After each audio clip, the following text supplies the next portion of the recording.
And as you just heard, Becky's pressed record, which is a bit of a seminal moment in the history of the Town Council. So as of now, we're recording this meeting. So bear with us if any technical issues do arise. We will deal with them as soon as we can. All attendees have been automatically muted until asked to speak. Normal protocol still remains, so please raise your hand if you wish to speak, either physically or raise the virtual hand if you have any questions. And members of the public have the right to speak at public question time at the beginning of the meeting. And we encourage all participants to be respectful of others' opinions and views and be aware of what you say and the impact on others. So I think, Charlotte, if you could clarify, what we're doing is we're recording this just to test it, and then we're going to upload it onto our YouTube channel tomorrow, is it? Where we can therefore share the link. So it's not actually a live stream. And if it is successful, then we can look at live streaming. Have I got that right, Charlotte? Yes, that's correct. Yeah. Okay, thank you. Okay, so we move on to public question time, not to exceed 30 minutes. Do we have anyone who wishes to speak? I think we had Emma and maybe Robin. Am I right? Robin, did you want to speak? Yeah, I can see you, so if you'd like to speak. I will. I'll fire away. Yeah, you hear me okay, Chair? Yeah, thank you. Just a quick point of order, if you like. The reason I was a little bit late was that the email that Becky very kindly sent out, and it is very kind of her to send out, had the wrong Zoom link in it. So I had to go on the council website and find this one. So that's why I was a little bit late. So not to worry. Teething trouble. So yeah, Chair, in terms of just a couple of points raised that are agenda items. First of all, the issue of the Somerset County Council elections being deferred for this year till at least next year. I would just like to personally say how pleased I am that John will be representing us again at county, and I'm sure he will do a sterling job, and he's also continuing to chair our neighbourhood planning steering group most ably, so I'm very grateful to him for doing that with the neighbourhood plan. With regard to agenda item town twinning and their request for a tree or a bench, as I understand it, IDVerde, the contractors are committed to planting 100 trees this year in Mendip. And Mendip District Council voted the other day to extend their contract by a minimum of 30 year for the grounds maintenance contract.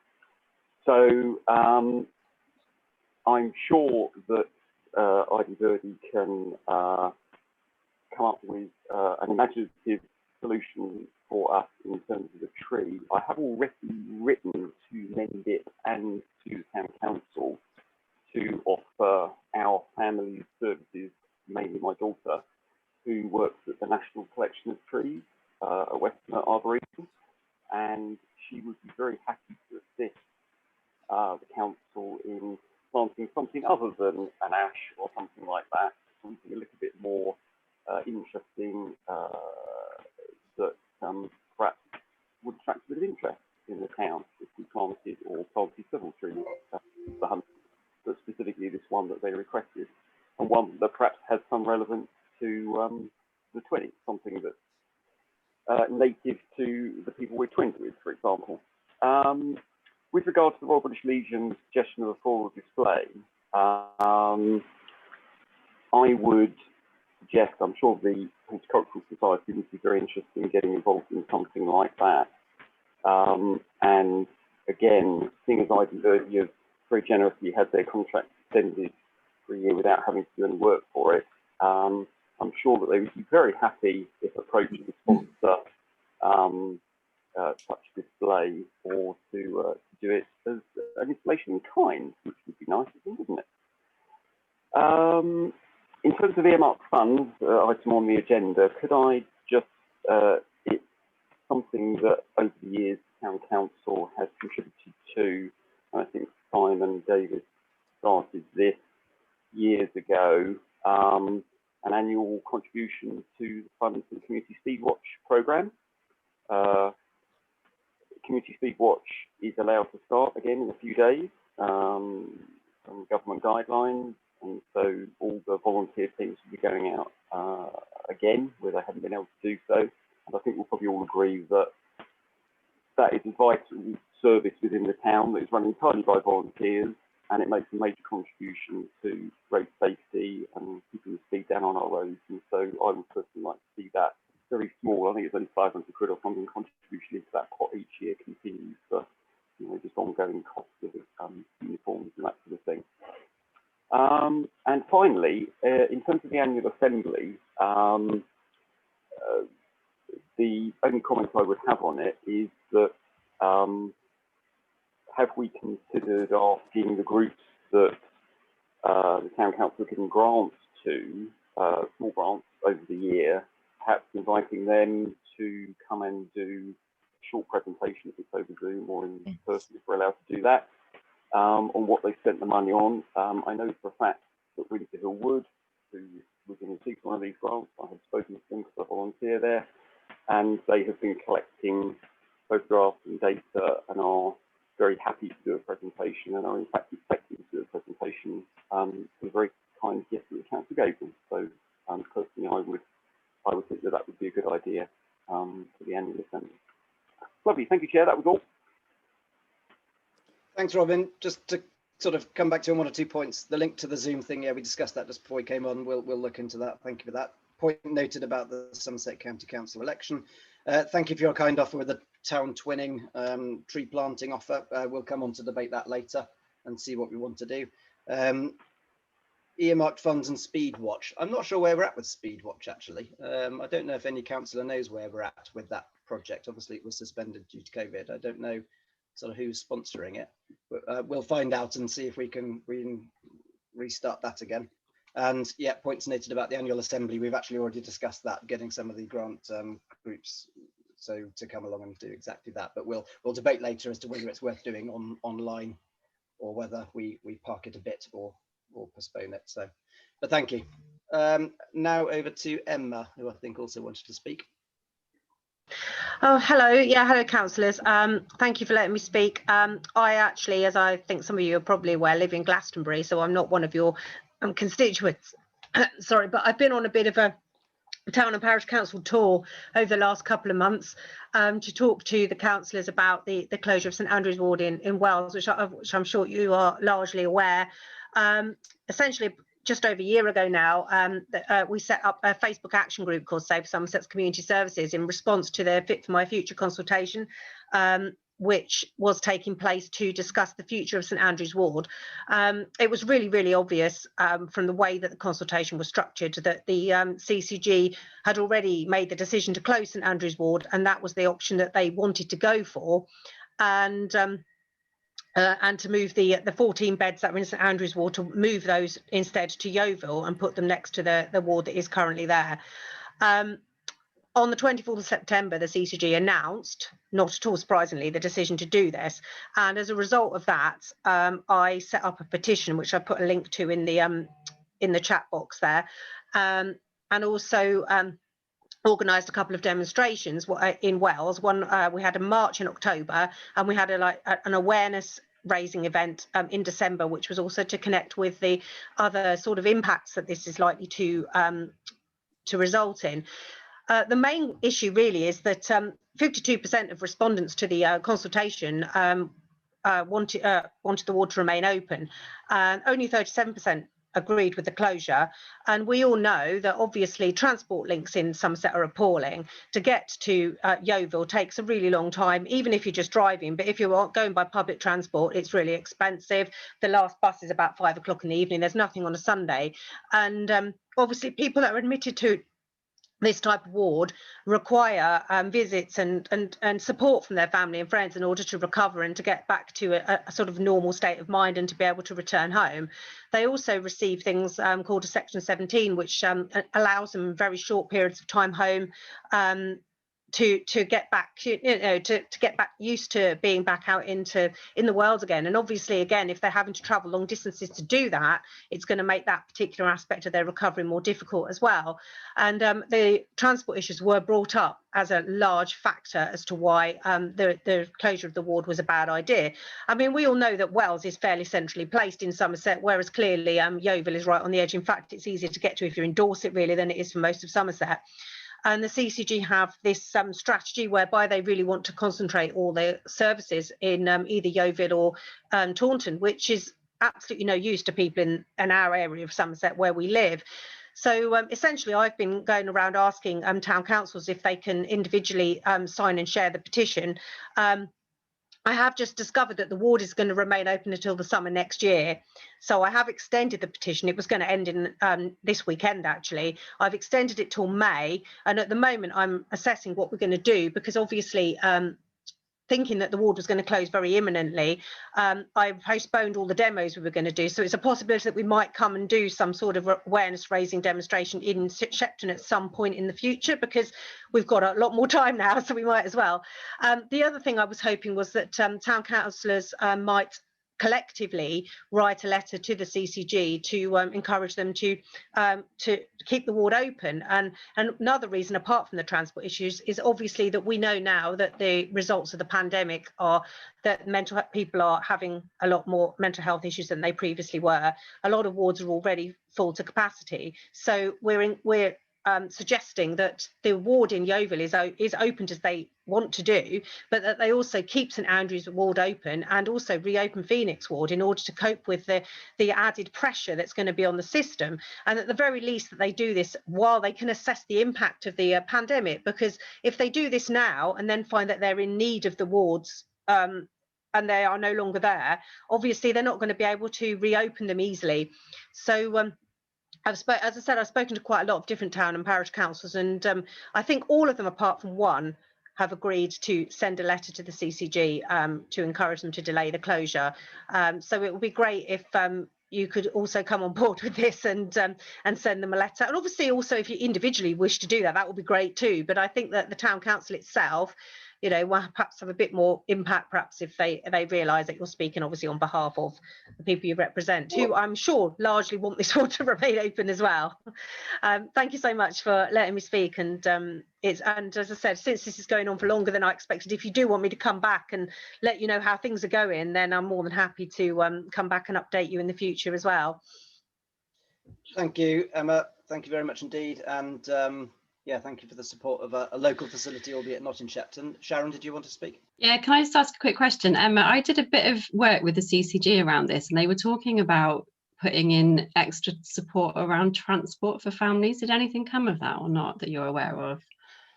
Well, I've had a really recent letter from them, and it looks to me like it's exactly the same as they've been saying all along. There doesn't look like there's been any progress made. I mean, they say they're going to work with other groups, but I mean, my issue with it is that whatever they do, Yeovil is still a lot further away for us, and they're not going to be able to make it any nearer. So I don't really understand how they can really mitigate this issue. I mean, obviously they could potentially arrange perhaps for there to be more bus services and maybe, you know, possibly, but I don't know how they're intending to do it. And like I said, even if you've got a private car and you drive there, I mean, from Glastonbury, I think it's about 35 minutes, and I'd imagine it's probably a bit further for you. So I don't understand really how they can do it. They can't make it nearer than it is. So okay, thank you. Thanks. So thanks for sending around the petition, and we can probably get that on our weekly bulletin. We get a weekly bulletin. Oh, that'd be fab, thanks. So we've got it there. I'm keeping it open until the 15th of May now, so so there's a couple more months to get it signed. We've got 2,200 signatures on it now, so it's going well. I don't know if any councillor would like to propose that we do write a letter of support on behalf of the council. I'd be happy to. Okay, we have a proposal in from Sharon, and Gavin, are you seconding that? Okay, thank you. Yes, I'm happy to. But second, thank you. So should we have a show of hands on? So the proposal is to write a letter to the CCG on behalf of Chris. Did you want to speak before we continue? No, he's raising hand. Okay, so let's show of hands. We write a letter to the CCG on behalf of the town council to support the reopening or the continuing opening of the St Andrews ward. Okay, show of hands, please.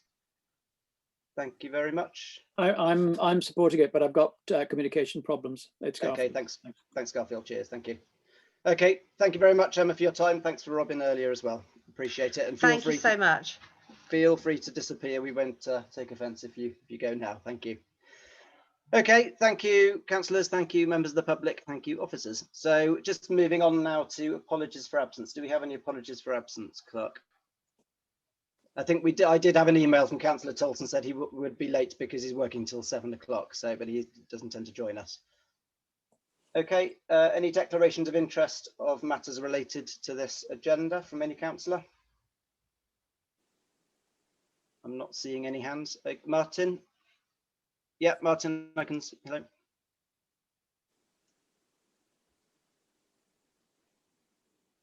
If you press the space bar, you will be able to sorry, got the wrong place. Thank you, Chair. Two items, please. 11:12. In the middle of that is a reference to the book Roost, which is to do with the Seven Starlings. And as Kate is a director of the Seven Starlings, I share an interest. Not that we're making a decision this evening. It won't stop me taking part in any discussion. The other one I ought to declare, Chair, is 11:16, which is the local government reorganisation, which is that had the election taken place on the 6th of May, I would have been a candidate in it, and therefore there's a likelihood that when the election does happen, there's the possibility I might be a candidate at that point. But again, I'm not letting that stop me taking part in any part of this discussion. I just think people ought to, fellow councillors need to be aware of that. So thank you. Thank you. Points noted. Thank you, Martin. Okay, moving on to Chairman's announcements. I've got quite a few actually, so let me start off with, firstly, congratulations to our RFO, Liz, who successfully completed the Certificate in Local Council Administration and is now a qualified clerk. So, so Charlotte has competition. Well done, Liz. So PC George Simpson, I sent an email around recently, former beat manager for the Shepton Mallet neighbourhood police team, has now moved to a new role. So we publicly thank him for all the work that he's done for the town. And he's been really diligent, turning up to our meetings and keeping us informed as well. So well done to him. We've now got a new beat manager, Chris Norris, who's already sent the report, I think, through for this week. And he's actually working as we speak. So he's sent Amanda along, who I can see at the bottom of the screen there, just to represent the police for us this evening. But thank you very much to George for all his support for the town. Just to keep people up to speed, the application process to fill the 4 vacancies on the town council is being run by Mendip, and obviously we have an election on the 6th of May. And that leads me on to the next announcement, which Charlotte sent an email around yesterday, which is sad to say that Councillor Faith Tristan has decided to move on. Quite simply, Tristan has got too much on his plate. So I'm sure most of you are aware that his first love is the Food Forest project, and he just wants to continue to focus on that mostly. So he's taken the opportunity to step down now. So we thank Tristan for all his support there. He's also in the middle of moving house and doing all sorts of things as well. So it's very much for personal reasons, but Tristan is leaving. Charlotte, have you had a chance to catch up with the elections officer and find out how that does impact on the 6th of May? Yeah, so the notice for the vacancy has gone up, but it's an absolutely critical timing issue because on Monday, I think, which is the 22nd, Mendip have to declare how many vacancies we have. And on paper, we have 4, but this last minute one makes it 5. But we don't know if the public wish to call a by-election. So the posters are up to say the public can, 10 names have to be submitted to the elections officer, but he technically needs those names before Monday to add this 5th vacancy into the melting pot ready to go to by-election. And if he doesn't get those names, then technically it's up to us to co-opt. But to co-opt in the middle of a by-election is quite tricky because it's a little bit confusing to me, let alone people who don't do this for a job. So we just have to sit and wait, I'm afraid, to see what the outcome of the poster that went up today and social media posts to allow the public to say whether this is filled by by-election or leave it to the council to co-opt. So it's a timing issue, I'm afraid. Okay, thank you for the update. Right, hot off the press, I got an email about, well, this afternoon. This is from Hayley Wilkins at Mendip. So Hayley is the Assistant Chief Executive and Head of Service for Neighbourhoods.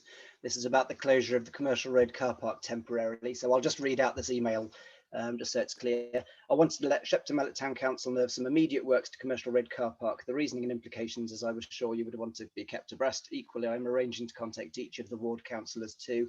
As you know, we have a lateral flow testing site operating from 19 Commercial Road, so that's the old registry office, I think.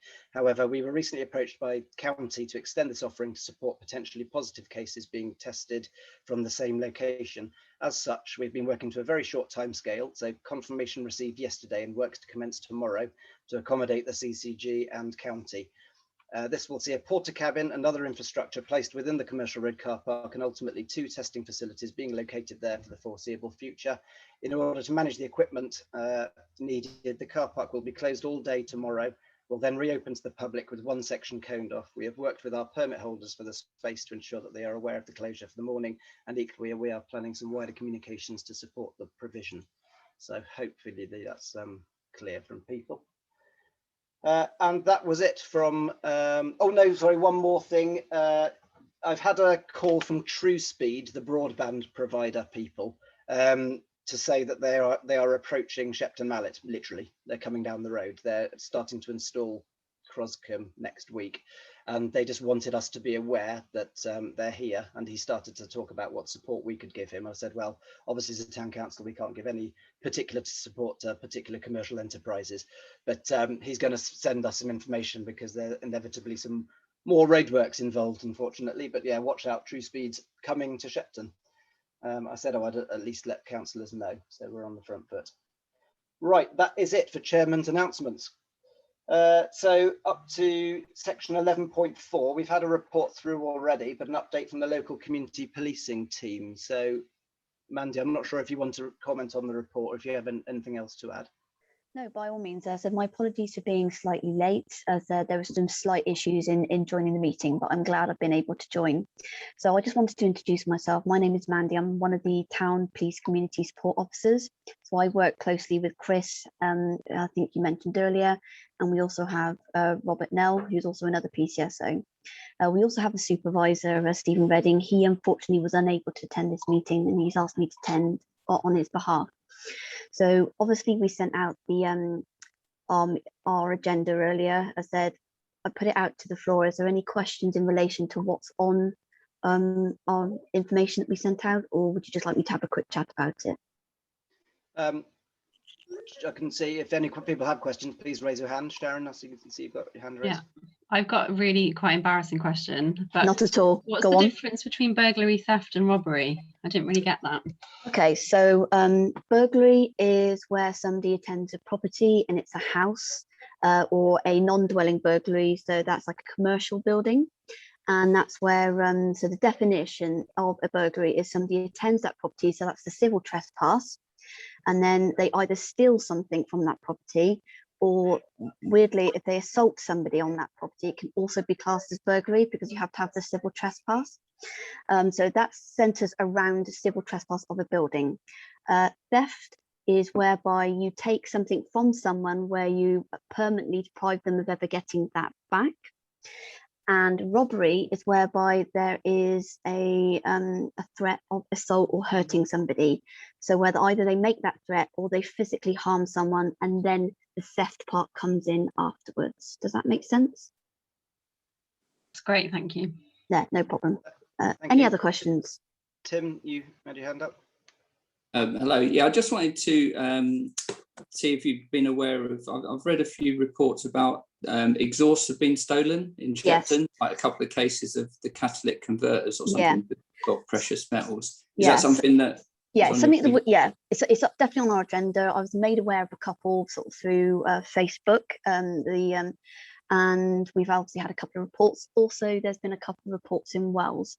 So as part of our town council report that we put out, we normally have what we call our beat priorities, where if you look on the Avon Somerset website and you go to in your area, you have to just put in your address and it will come up with the local team, and we normally pick the priorities that we're going to look at exclusively for the next month until we can actively resolve it.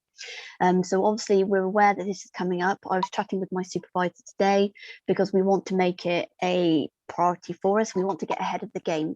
So I don't know whether you guys can see that.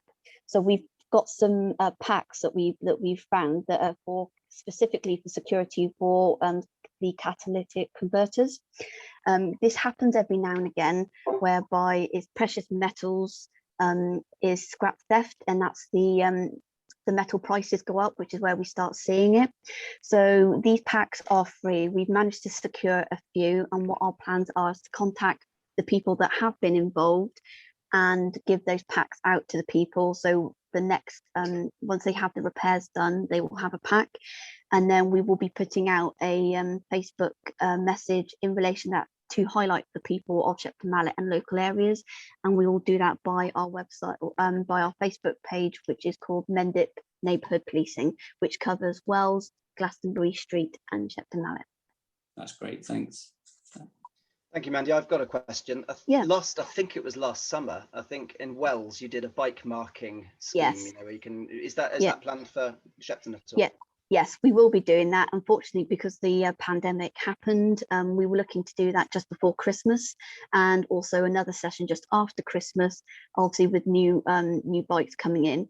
We have it all ready. We have all the kit ready, but we're just waiting until we can do it safely with COVID secure measures put in place. At that moment, we're not quite there yet. We are hoping that maybe we can do that sort of in the summer months, once the roadmap, hopefully we get through that to the end, and we'll look at summer holidays, and we'll look at going to different places, and we'll obviously put that out on our various different social media outlets to highlight when that's going to happen. We will of course notify you guys as well. Brilliant, thank you very much. Any other questions from anyone for Mandy? No, well, thank you very much to all your team for everything you're doing for the town, and I imagine things are going to be pretty challenging over the next few months as we come out of lockdown and people interpret things their own way, like people like to do. But thank you very much, and thanks for attending this evening.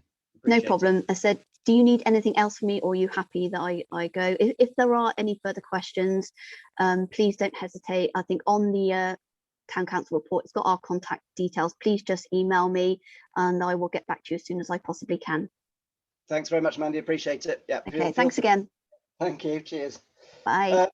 Moving on to section 11.5. I can't see Councillor John Parham here, but he has sent a report through. So we'll note that report and thank John for that. Do we have an update from Mendip District Councillors 11.6? No. Okay. Moving on to 11.7, to consider the minutes from the meeting held on the 13th of January. To consider and agree the minutes are a true record of the meeting. I'll propose that they were. If anyone would like to second that. Tim, I can see a second. Can we have a show of hands that they were an accurate record of the meeting? Thank you very much. Chris and Garfield, are you able to just put a hand up or something so we can...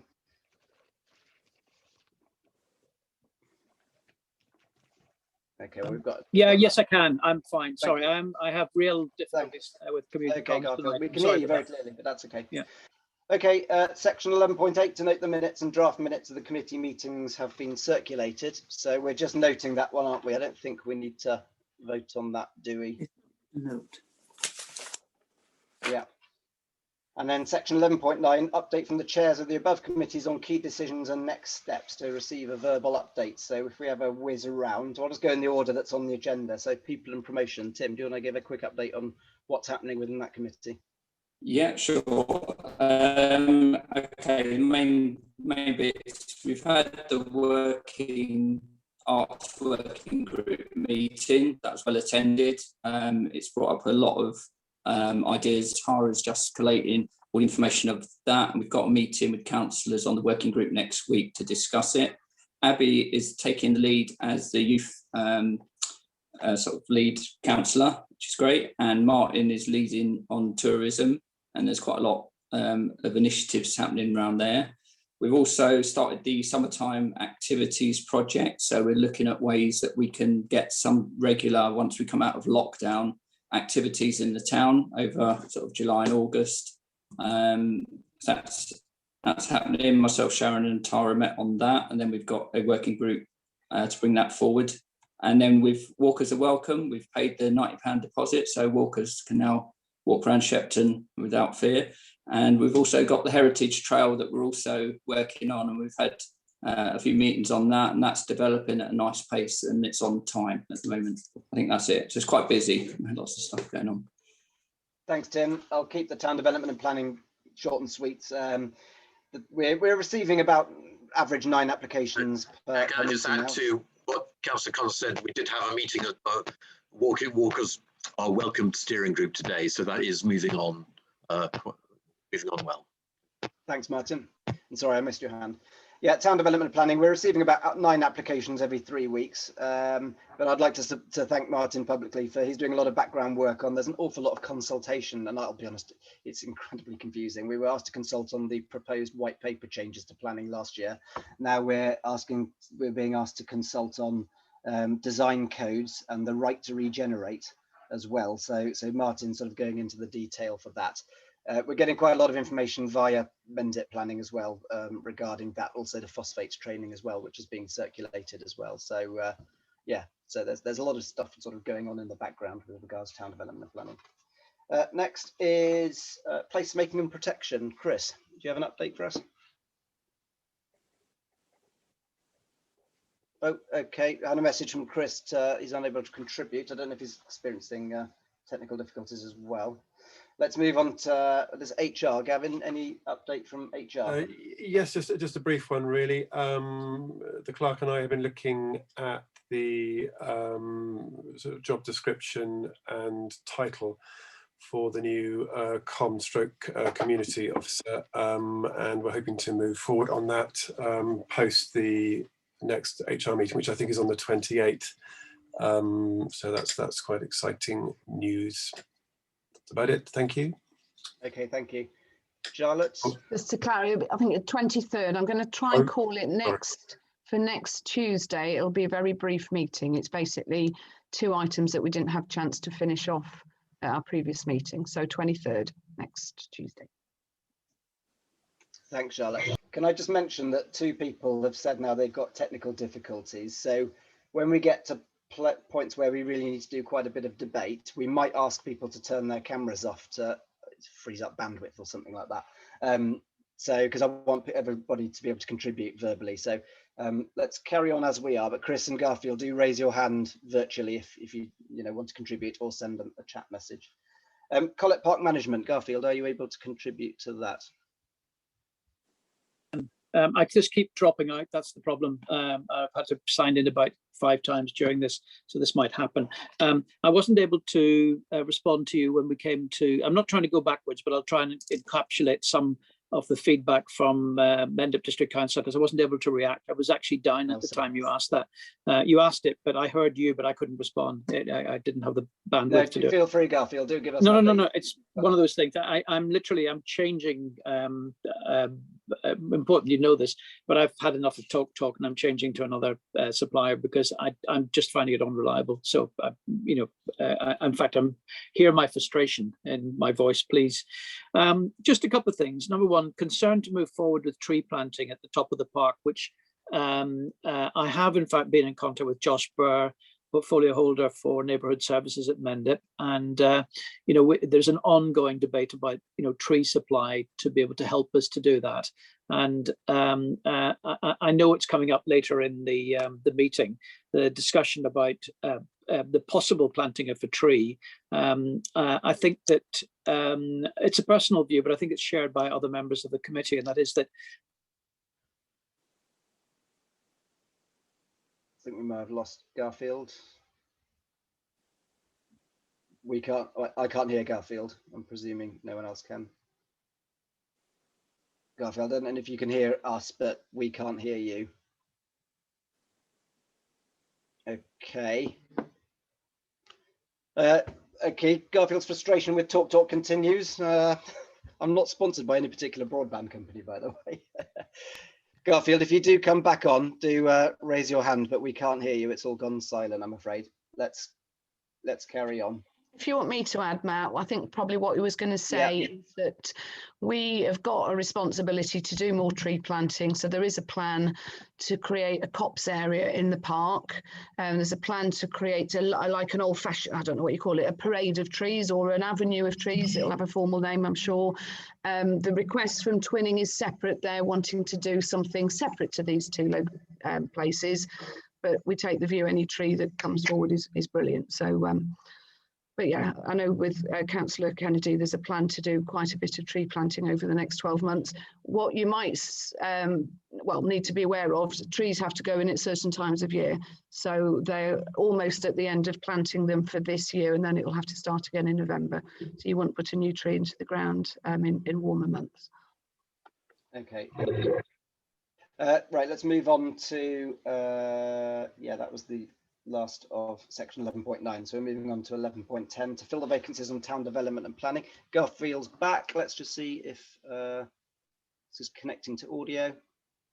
Right, Garfield, sorry, you dropped out again. So if you'd like to continue where you left off. Can you hear me now? Yeah, we can hear you now, yeah. Oh, I'm really, really sorry for this. That's it's okay, really annoying with me. All right, let me do it very quickly. The other thing is that in my portfolio, which is planning policy, the reason that you've got information on the phosphates and on and some of the other issues is really just simply to do with being passed on to all parishes. But the fact is, clearly, it's important that we pass on what is actually happening. As far as the phosphates are concerned, there is the meeting that took place last week, which was organised with all the councils in Somerset and also Wiltshire County Council as well, was really just pointing out that the main two problems are not house building or the planning applications that we're getting in. It is very much Wessex Water. Which is obviously houses, but the point is that it's up to Wessex Water to catch up in terms of its phosphate treatment, and also something that's very difficult for us to deal with in Somerset, and that is farming and mostly livestock are the two main deliverers of this. But it is holding up planning in a really, really difficult way. And I don't know if anybody's got the time to actually have a look at the phosphate calculator that's been put up on the Mendip site. It is the most Byzantine complex things I've ever seen in my life. Basically, you'd need a degree to be able to understand what they're talking about. It is a real hold up, unfortunately. Sorry, I closed my notes from what I was just about to say.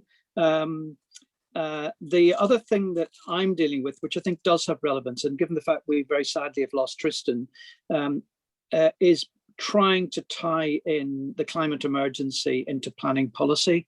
This is proving quite tricky, which is actually why the design codes that you referred to are really important to get public participation, and even more important participation from the parishes.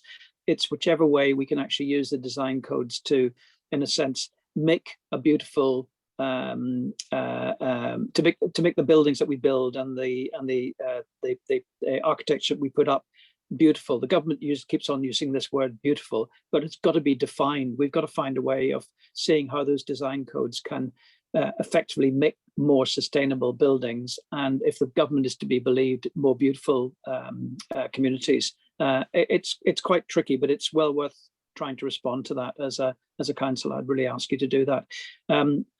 Other things in Collett Park, I think that we are more or less up to speed with.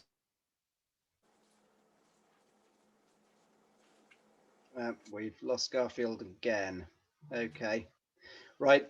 Yeah, Garfield, we've lost you again. Sorry, we can come back if needs be. Let's move on to section 11.10, which is to fill the vacancies on town development and planning.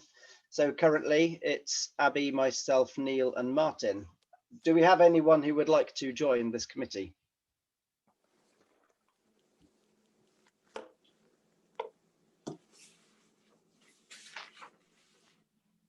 No, I'm not seeing a rush. Sure, people, Chair, that actually our meetings are usually very short. I know there are plenty of them, but we aim to really keep it. Sometimes it's within about half an hour. I think you'll agree with that, Chair. We don't let them hang around, so it's just a matter of plugging in, on a 3 weekly basis just to check them over. Your colleagues have usually done the homework, so it's just a matter of once you see what's there, you're just making a decision. But nothing. I mean, people shouldn't be frightened of it. Yeah. I'd agree. We do try and get through the meetings smartly because they're every 3 weeks, and we have a good little way of working. And with the neighbourhood plan, coming to fruition hopefully later this year, and with big developments on the horizon, I think it's really important that we have a joined up, really sort of robust committee on that. So I'll ask one more time if anyone would like to raise their hand to Abby. Well, what I would say, just to support that, is I would be one of those people who'd be reluctant to join planning, but I agree it's quite a nice little committee and we do get through it fairly sharply. So I would recommend it if anybody else fancied joining. Yeah, Matt, stick me down. I can't guarantee I'll make every meeting, but stick me down for it and I'll do what I can. Thanks, Nick. Okay, so do we need to nominate? How do we do it? Do we just I mean, I would support Nick joining as well. Do we need to show of hands or anything?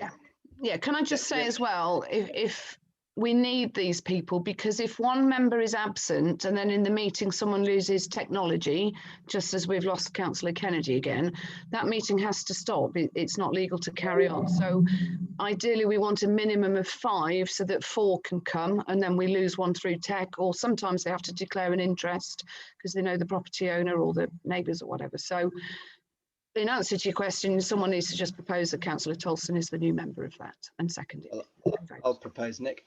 Do we have a seconder? Neil, I think, is seconding. Should we have a show of hands then? Thank you very much. And Nick, what I'll do is I'll just show you the portal, what I do, so we get the agenda, look at the portal, what to look out for and how to read the documents and things. It's not complicated, but I'll give you a call on that when the next agenda comes out. Right, thank you very much indeed.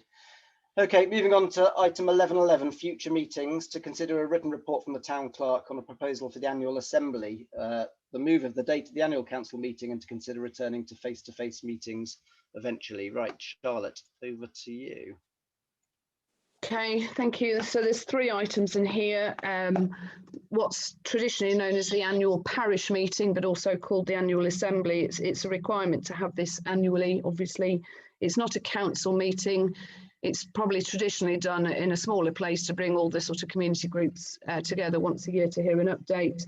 I say it's traditionally called for by the council, so it would be the chairman that calls the meeting.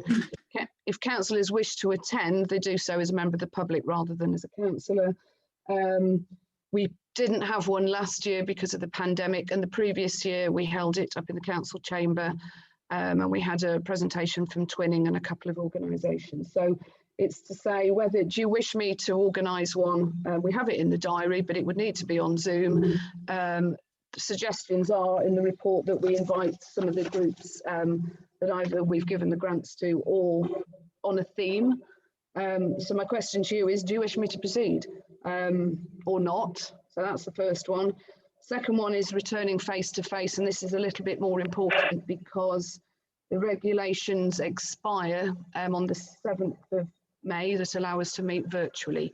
So our National Association are pushing the government to put it on their agenda to get an extension to the current temporary regulations. That's not happened yet. So at the moment, it looks like from the 7th of May, it would be illegal for us to meet in this format. So at the same time, Becky has gone to Mendip to ask them what their expectations are in returning face to face. As you all know, Mendip's building is being used as a vaccination centre, and they because they have to spread out, they have taken over the council chambers and the committee room and all the corridors and so on. And they've confirmed that that will be the case for the foreseeable future. So I don't know when that finishes, but equally then they are allowed to restrict the number of people in the rooms, and they've said they're not taking bookings at the moment, but when they do, the restriction will be on 13 people. Well, clearly that doesn't work for us. So I will just have to keep pushing and giving you an update. So the question there on that is, we might need a plan B. If we're not allowed to meet virtually and we're not allowed to meet physically, and some of you might not want to meet until you've had your second vaccination and so on, we might, from the 7th of May, have to revert to what we called previously delegated authority. And we did it for the first couple of months of the pandemic. It was basically the chairman of each committee with me leading, going through some routine matters and making some decisions based on urgency and need, but suspending some business. So that's where it's stalemate at the moment, I'm afraid. Thank you. Martin, you wish to speak? Well, I think I would favour the annual parish meeting being a Zoom session, but that's my particular view on that one. With respect, could we, with respect to the annual general meeting, could we have a sort of backup position where it will be brought forward to Sorry. I forgot to mention that bit, yes. Where it could be brought forward to the date, but as soon as we know that we can extend video meetings, we have it when we ought to, because really we ought to have it when the newer councillors are in position following the election, as far as it's possible. So can we make a fairly late decision on that one? Well, yeah, I mean, the reason it was in the diary for the 18th of May is for the very reason that we'll be gaining some new councillors on the 6th, well, 2 days after the 6th of May. But yes, we're just falling between a rock and a hard place, and I'm trying to plan ahead to have a plan B and maybe a plan C. If you're happy to do it at last minute, that's what we can do. Garfield, you had your hand up, then Tim will come to you.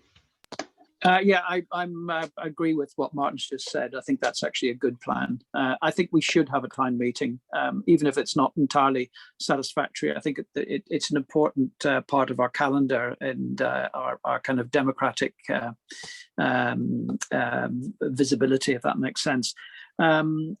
I think, talking through the chair to the clerk, I think we can assume there will be an extension on May the 7th, to be honest. I think we're not the only ones in this position. However, I see no reason why we shouldn't actually have in our armory the ability to have sort of an executive way forward if that doesn't happen, which I would hope that we would not have to use. I just think that we can assume it's going to happen, but have the other, as you rightly are suggesting, as a reserve. A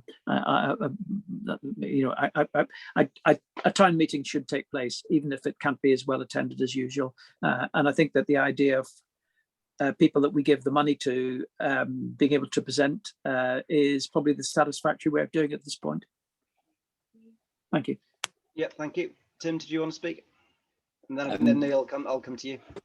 Yeah, thanks, Matt. I'd probably say the annual assembly, I would be inclined to maybe move it to later in the year. I didn't realise we could move it, but because it would be nice to have that in person and use it as a sort of a celebration with the actual groups in person rather than online. I think it can be quite sort of, as we've seen tonight, quite clunky with people having internet issues. And I think it's a good opportunity to sort of celebrate a bit more. So that would be mine. I agree with Garfield. I think all the parish councils are going to be affected. The government will extend, and I can't see us not meeting on Zoom before sort of, in person, probably before July, before the main lockdown sort of, and I think we'll carry on as is for the time being.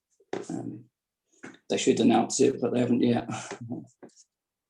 Thank you. Neil?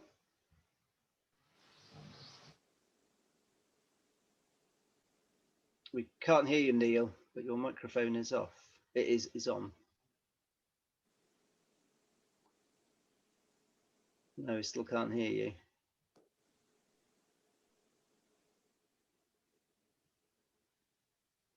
You're definitely muted now.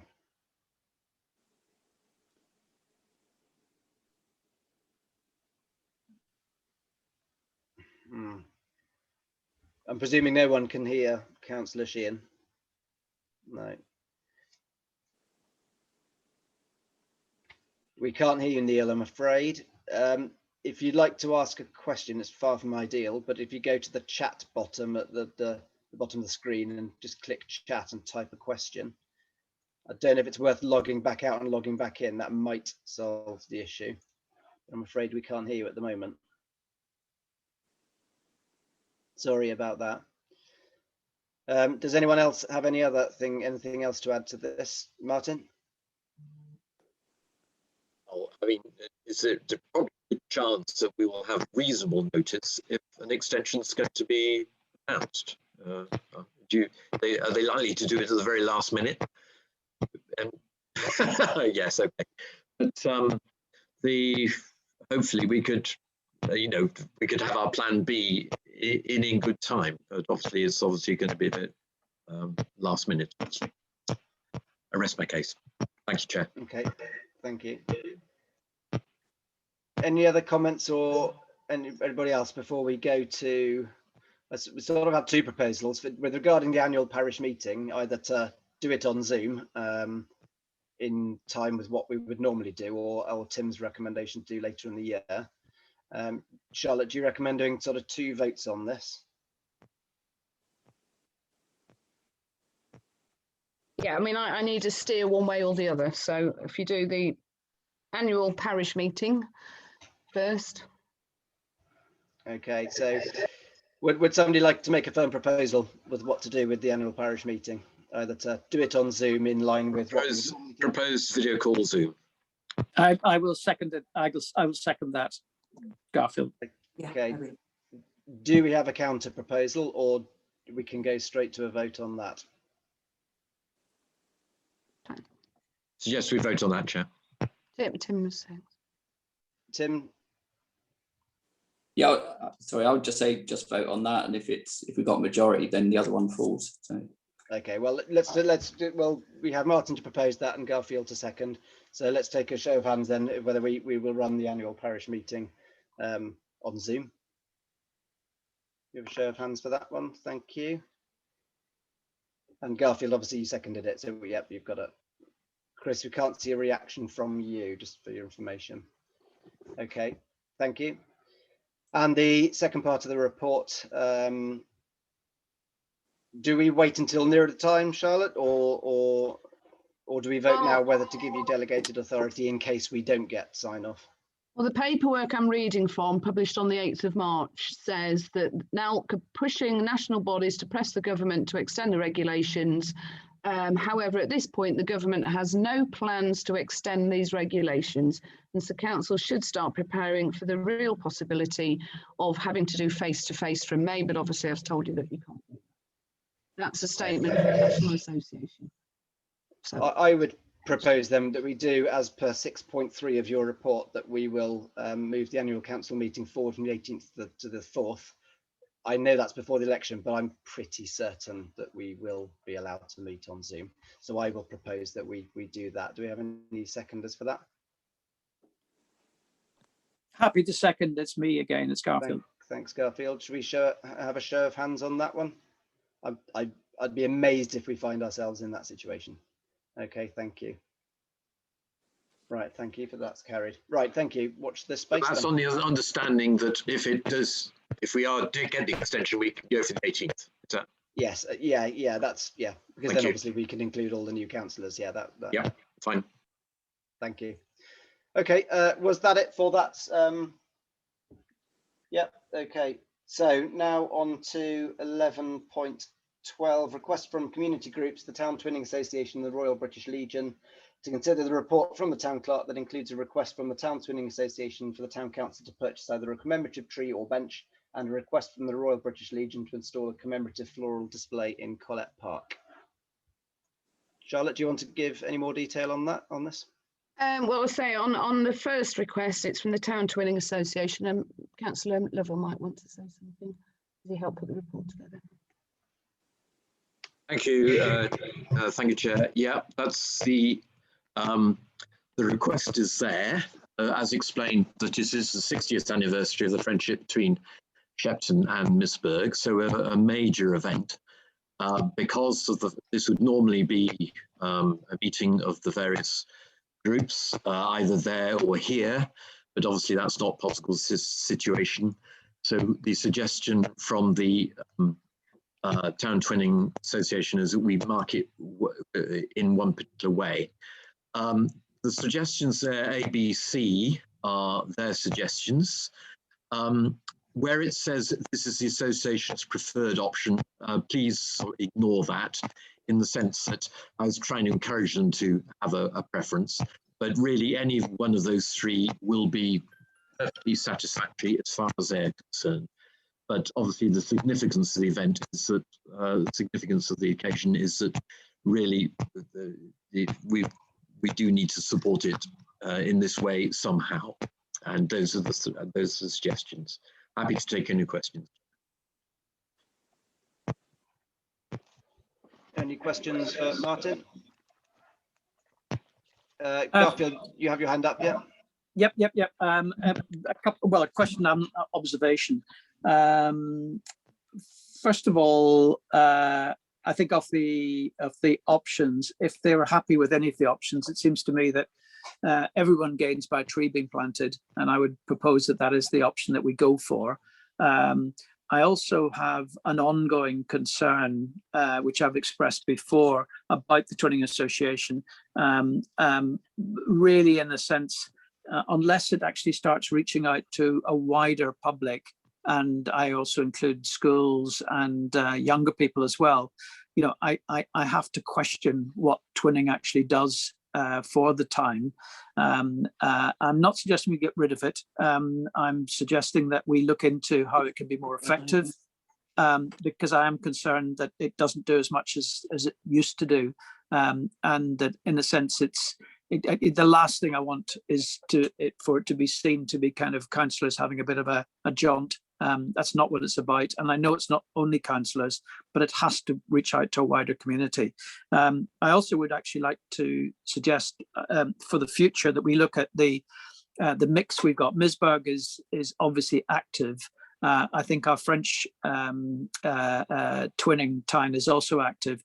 I think that the other one, I've forgotten his name, isn't active and hasn't been for some time.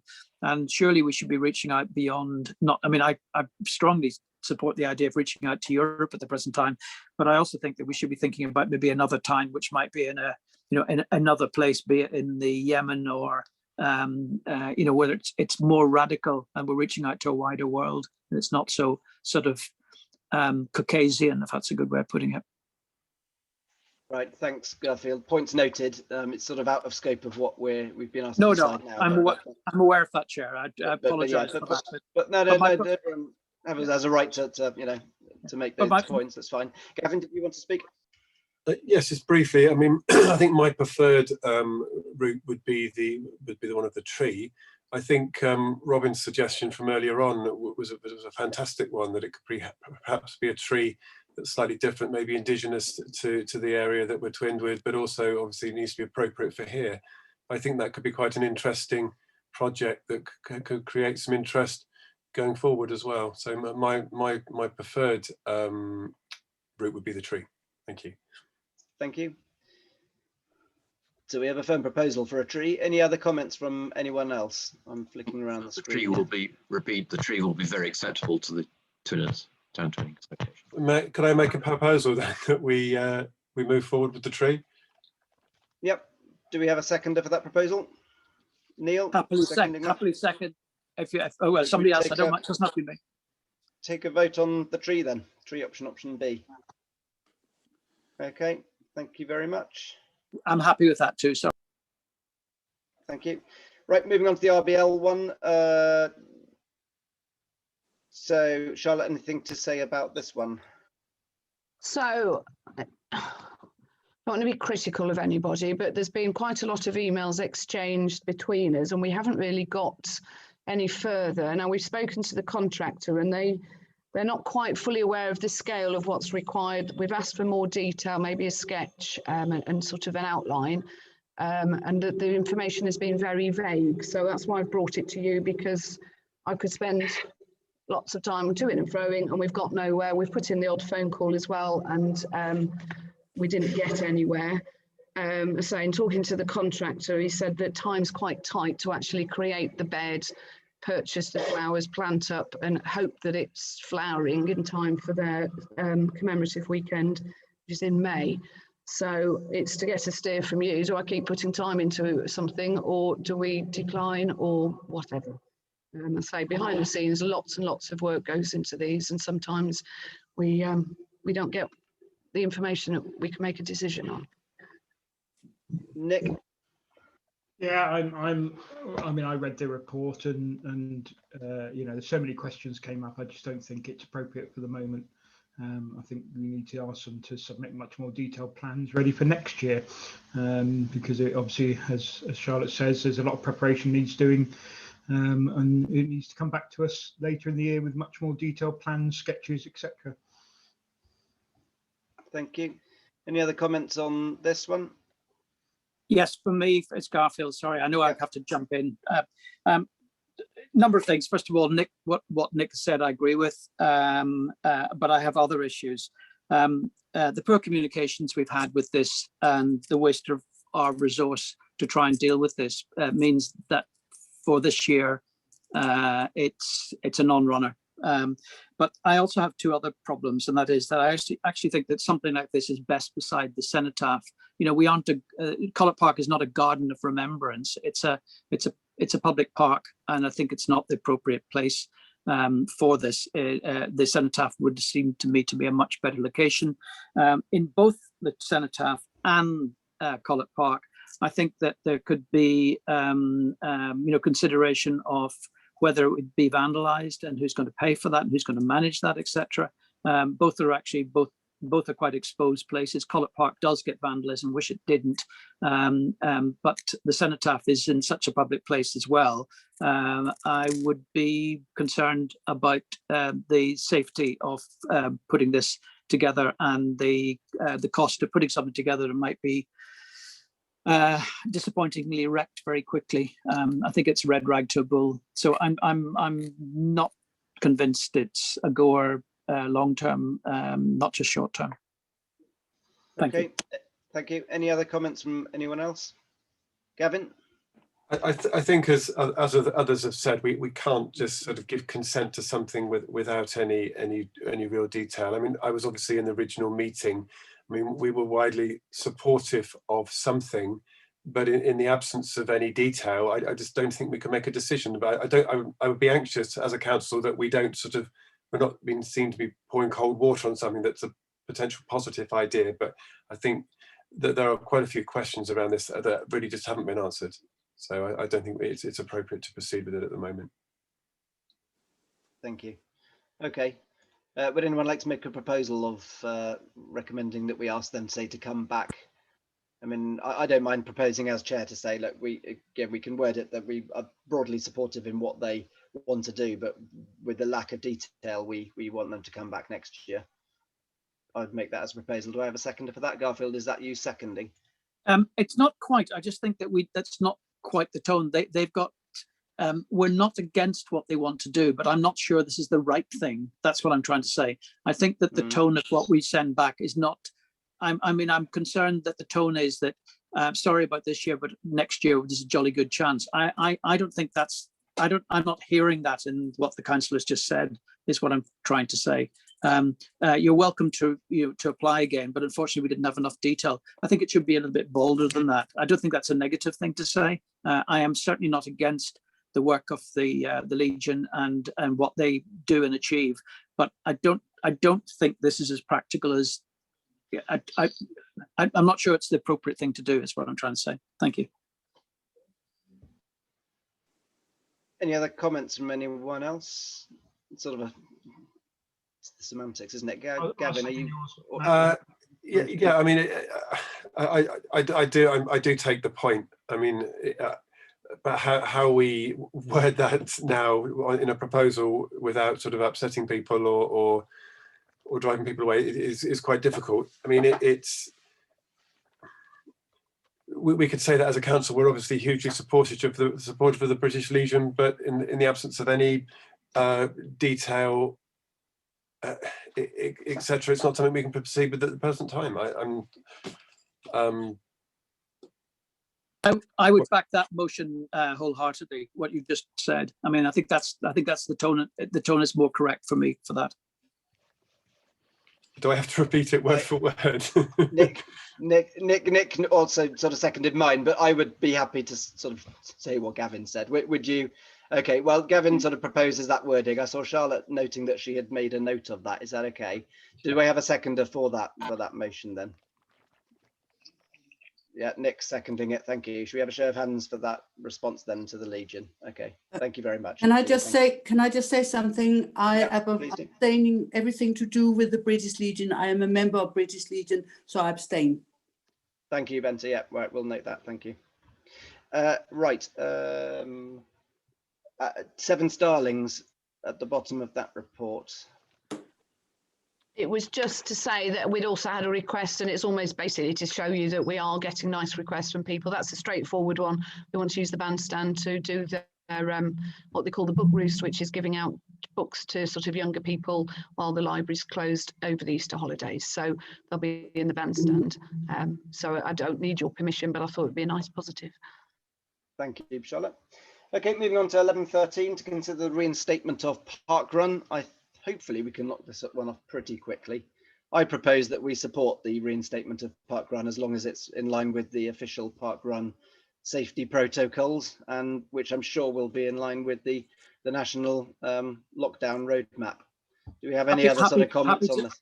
I'm happy to second that. I don't think it even needs to go to debate. I think that it seems straightforward.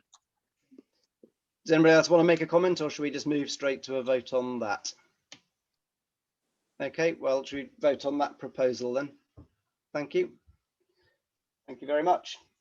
11:14, year-end movement into earmarked funds. Liz, our newly qualified clerk, it's over to you. Don't keep saying that. Thank you very much. Anyway, it was hard work. Right. Okay. Yes, basically, so Charlotte and I have gone through what we think might be left over towards the end of the year. Obviously, we're not quite there yet, so it's a little bit of guesswork. So some of the things have already been agreed at previous committee meetings. So policy and resources, we said that the People's Vote Fund we would move into an EMF, so that's going to be released to the People and Promotion Committee to do some good things with that. The tourism budget, which obviously was unspent because the TIC went, that will also be moved, and that will be partly used for the Heritage Trail. So we've got that one coming through. Events, there was some money that we'd put in last year, and then obviously we moved committees, and with COVID we haven't spent money, so we haven't, obviously Jude, we haven't had any markets and we haven't had any events this year. So again, we're going to move that across into an earmarked fund so that it doesn't just go into general reserves, but will be earmarked for when we come out of lockdown and hopefully do some nice things. And then Collett Park management, hopefully we should have some left over in that, which again we will put over that into the capital replacement fund just to top that up a little bit.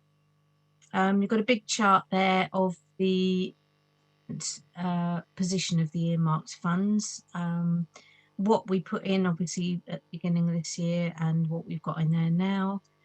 And then really it's just to have the recommendation, we make the movements, I will do those at year end, and that we create a new earmarked fund with the ones we've just suggested. So unless there are any other ideas, then please.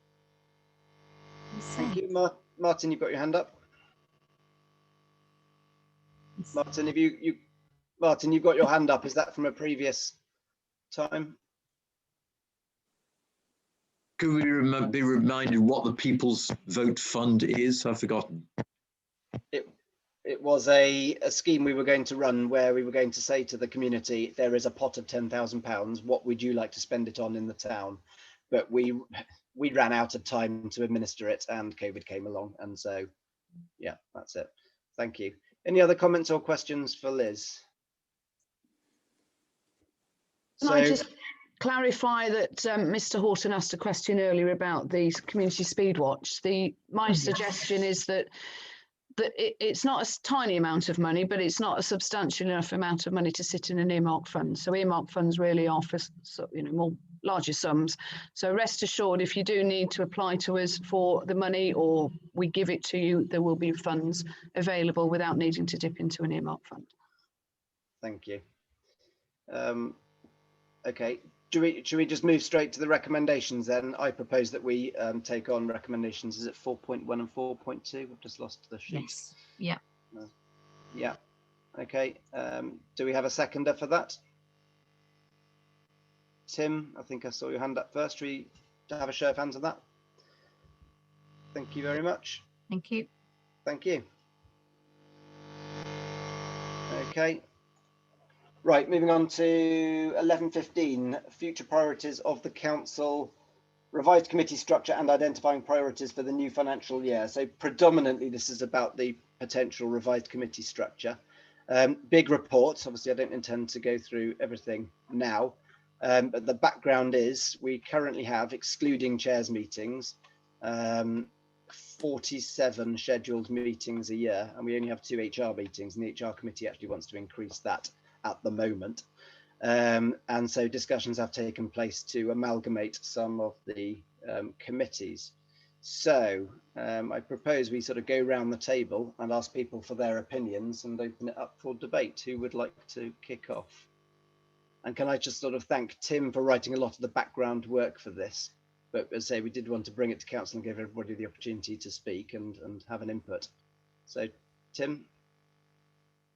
Yeah, do you want me to start then on it? So, okay, so what is proposed really, as I see it, is more evolution and building on the work that you've done with the committees.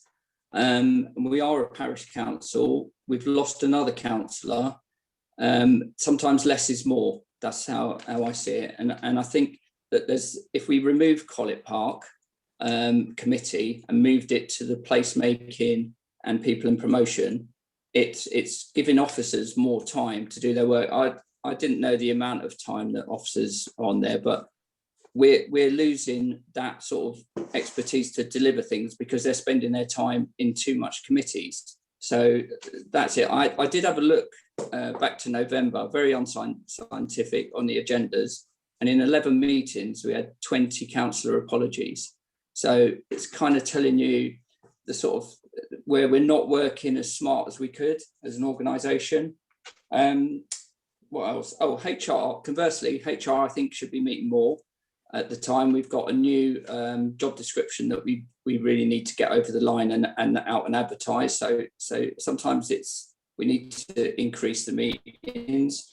3.7 on there is more guidance for councillors. It's trying to get that balance where we're working, councillors and staff, we're working at the best optimum level. So it's kind of, it's not telling you, it's guidance. It's saying, have a think about what committees you're on. We've had a conversation today about planning meeting. I haven't got the capacity at the moment, but I mean, it's in this report. Maybe we all take a turn, and I would sign up to that if need be, in future. I can't do it at the moment. But I think we need to think about how we sort of move these committees around to make them work better. Okay, that's my general idea on it. Any other thoughts from anybody else? Abby? Yeah, I've read the proposal and I would really support it as well. I think it's quite a smart way to move forward and just be a bit more so less meetings, but more productivity in those meetings and a bit more succinct. And I do think, yeah, like HR has totally fallen by the wayside. We've only got 2 meetings a year booked in for HR, but it's actually quite an important committee, and it would just give us more capacity to have those a bit more frequently if we pushed some of the other committees and still deal with the same topics in those committees, but like encompass it within some of our core committees. I think it's a good idea anyway. Okay, thank you. The point I wanted to make was there's a sort of, I don't want to call it elephant in the room, but a big project that a lot of councillors want to instigate, and we've talked about it so much, a lot of us just want to make it happen, is the Collett Park redevelopment, especially the top end of Collett Park. So Charlotte, did you want to, sorry to put you on the spot, did you want to talk about the best way of how we would manage that? Because if we would amalgamate the Collett Park Management Committee into placemaking, how would we best manage a big CapEx project, basically, like that? Well, a bit like you've done with the marketplace. It started off at council meeting a couple of years ago. I mean, if it's a significant amount of money and you need to borrow money, then obviously this has to be done at full council, and then there's quite a lot of public consultation and engagement, because potentially you're passing the repayments to people for many years, and if you apply for a loan, the Public Works Loan Board expect you to have done this. So it does need to really be in the public domain at a full council meeting. And then I would suggest, if once you've sort of got the green light to move towards the detail, that then you have a specific project board. It could be a committee, not a working party, because they only make recommendations. But I would just caveat that we can't really move forward at the moment because we've just got a bottleneck of projects. If, you know, with the staffing we've got and all the things that we're doing, we've got a bit of a bottleneck. Next 14 weeks is the actual building work on the market resurface. So we can scope out. I think the best way is to get some outside help in to guide you on what you actually want, as well as what you need, and then do a public engagement to make sure that the community is on board, because ultimately they're paying for it. And then, so that could be 6 months, and then full council to decide if they are progressing with then application for a loan. And you can't get a mortgage, you go and get a loan from the government. It's called the Public Works Loan Board. Obviously apply for funding from other bodies that can top up the pot. You've got some of your own money, but at the moment I just cannot move this forward because of the bottleneck of other projects. So it's sitting on the list, but I don't want to start it and then I have to take my eye off. You know, you've just agreed we're having an annual meeting. That's quite a lot of work. You know, so it's there, but it really needs to be a full council to progress it, like you did with the market resurface, and then once it's got the green light, move it into a committee level. Okay, thank you, Garfield. Then I'll come on to you, Martin. Yeah, thank you. Just one thing. Obviously, welcome. I think the thing about HR is it's not. Dare I say it? I don't think HR is. You know, it's not the number of meetings that HR has. HR comes into its own when it's needed, and that is when we actually have increase in staff, or we have issues, and certainly some of those meetings do need to take place certainly for staff review purpose, no question, but I don't think it necessarily. I think it's one of those committees that expands and contracts as per need, and the clerk can confirm whether she agrees with that or not. But I think it's, you know, I don't think it needs to meet unless there's a reason, and therefore it's an occasional committee, and that may mean for a year because we do have movement at the present time. It may mean less. That's all. As far as Collett Park is concerned, the only thing that I've got a concern with is that I think there's quite a lot of detail comes through that committee, and it's not that detail isn't there all the time, but I can almost guarantee that we'd never have got the green flag without that committee being in existence, because instead of us basically taking Collett Park as you know, and letting it kind of slightly sleep, we've been sort of proactive in repairs, in gradual improvements. And if we are actually going to develop the buildings in the park, it seems to me that at the time when we're just about to do the most things in the park, we're actually going to get rid of the committee and fold it into another committee. It just seems slightly an odd time to do this. That's the best way of putting it, because I don't think it's an add-on to something else. I think it is actually, I mean, of our assets, it's the only one. Of our finances, immediately after staff costs and wages, the ground care contract, a large part of which being Collett Park, is our next major expense, and therefore in that sense it's handing I think it's handing quite a lot actually. But you know, I'm not saying this because I chair it. I'm saying it because I just think this is not necessarily the time to kill off that committee. I think it may be necessary. Okay, thank you, Martin. Then I'll come to you, Nick. Composition, Chair. I would say, looking at that, I would think we need to be fairly flexible on this. You just, I think, sometimes we will have to have people on more than 3 committees, for example. Somebody may have to be a chair of more than 1 committee. I mean, it just depends on the circumstances. So I think we just need to be build in some flexibility there. Okay, thank you, Nick. Yeah, I'm all for simplifying things. I think it's great. I think the working parties can deal with the issues with Collett Park, for example. I think the please don't change the name of working party. That sounds so. I was just having a quick read of the report and whatever they called it, task and finish party. Nobody will understand what that is. A working party is simple enough. You have a nice aim, a simple aim that the working party is going to achieve. I think Collett Park can be put into that. I think you know, mixing with other things. I think having the committee thing about people not attending and you know, having more councillors on each committee makes enormous sense. I agree with the vast majority of what's in the report, apart from the change of names of the working party. But it's a good report. Good report. Thank you, Chris.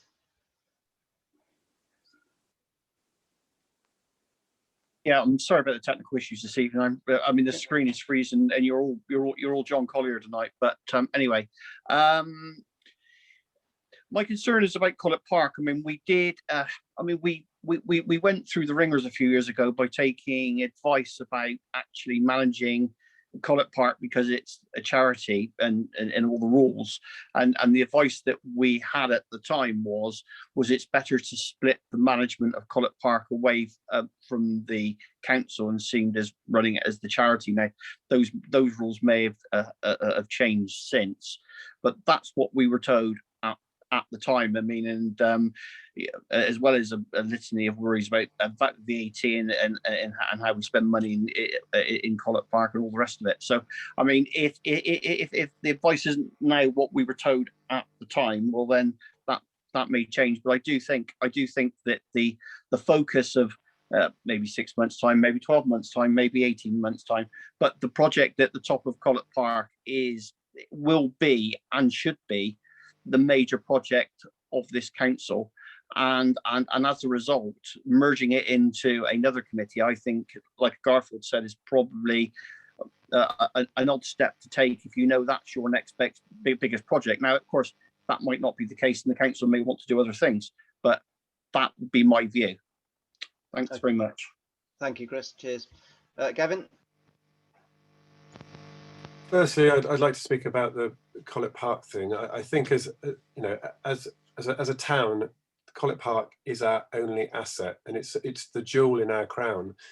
I think the green flag thing, you know, it was taken back from Mendip a long time ago. We've turned it around, and it is a rare thing. I think, you know, if we are going to look towards developing stuff in the park, well, then it's going to become more important, and I think tagging it onto another committee would be a mistake. But anyway, moving on to one or two sort of wider issues. I don't want this to come across the wrong way. I'm not bullying anybody here, but ultimately we are always short of people sticking their hands up to volunteer for things. And those of us that are concerned about the structures of things probably stick our hands up and volunteer for things a lot more often than we should, because we have to.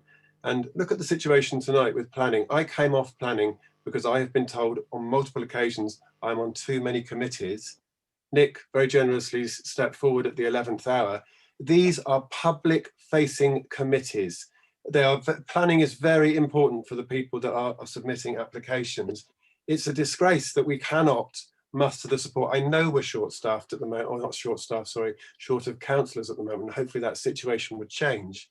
But I personally, I enjoy serving on this council, but I serve on as many of the committees and working parties as I do, because I have to, and I take my responsibilities as a councillor seriously.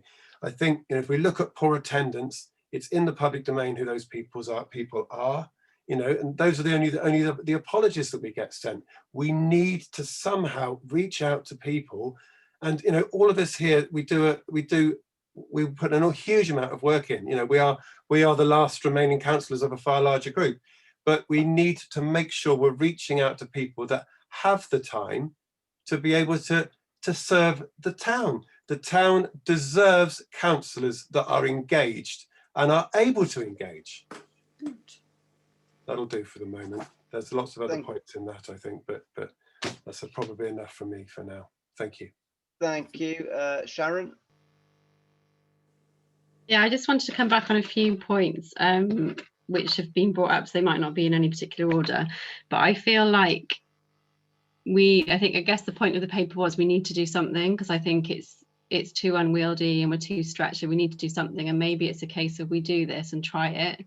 It's almost, I mean, I don't want to use the word experimental because I don't think it is that, but we can always change our minds in 12 months if it isn't working, or shift things around a bit. I don't think it's necessarily set in stone.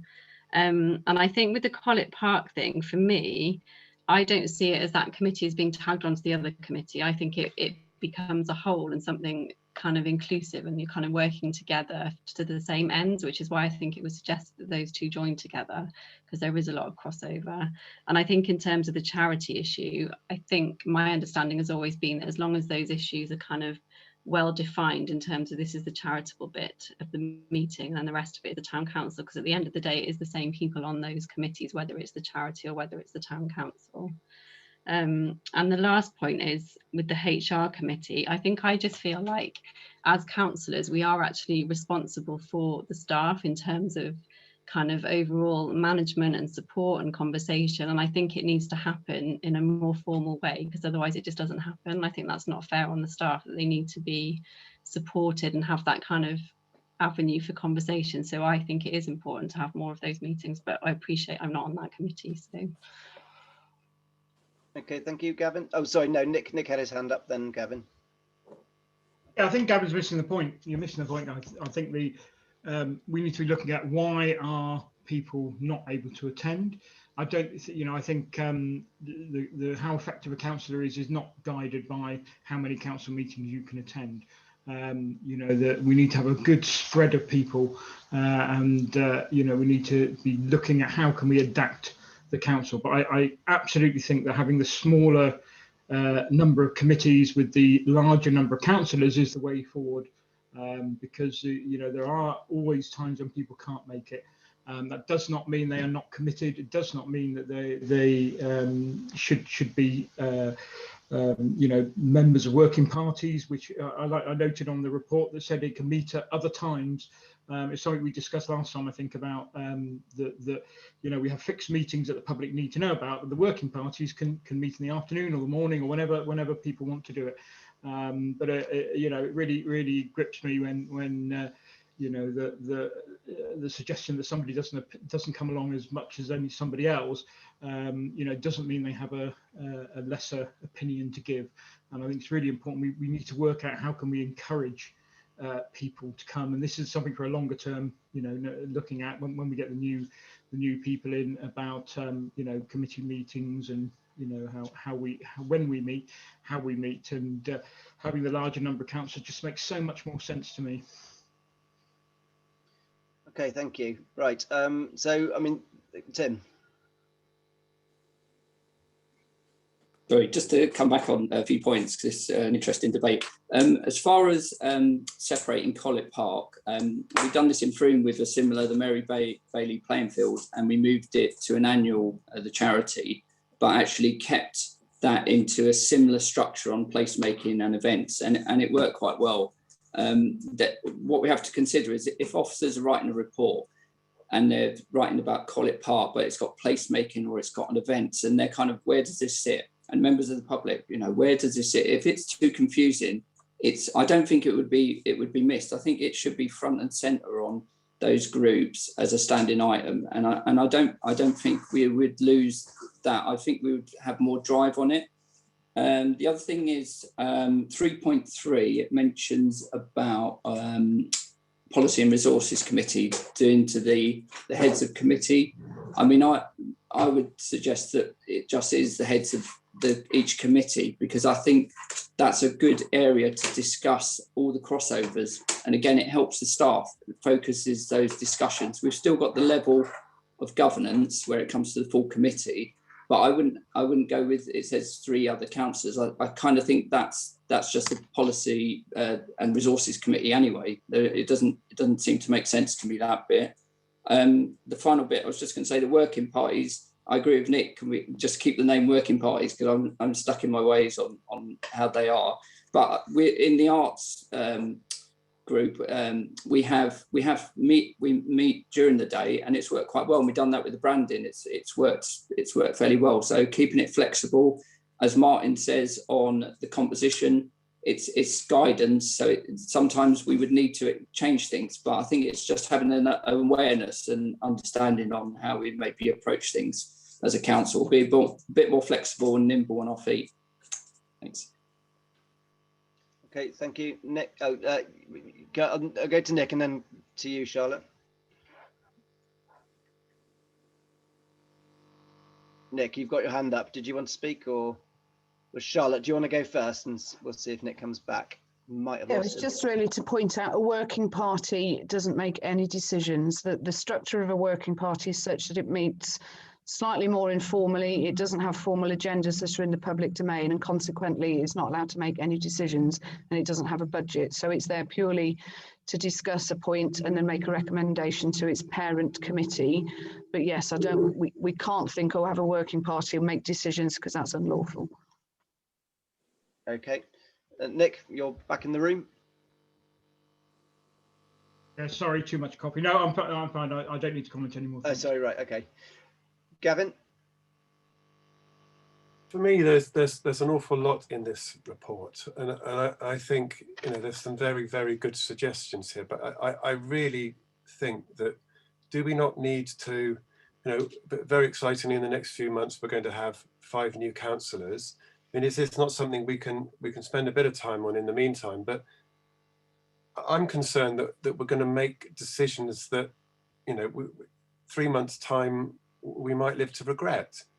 I just think there's a lot here, and I just think that it's not entirely broken at all. We clearly need to tweak some things. But I just think we're in danger of going way further than we perhaps need to at this stage.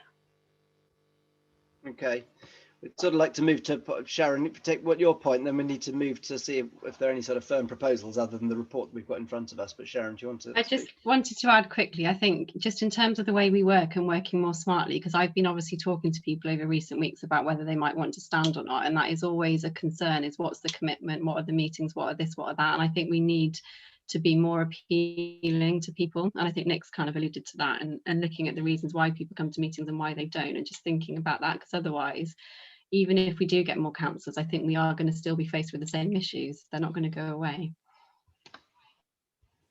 Gavin?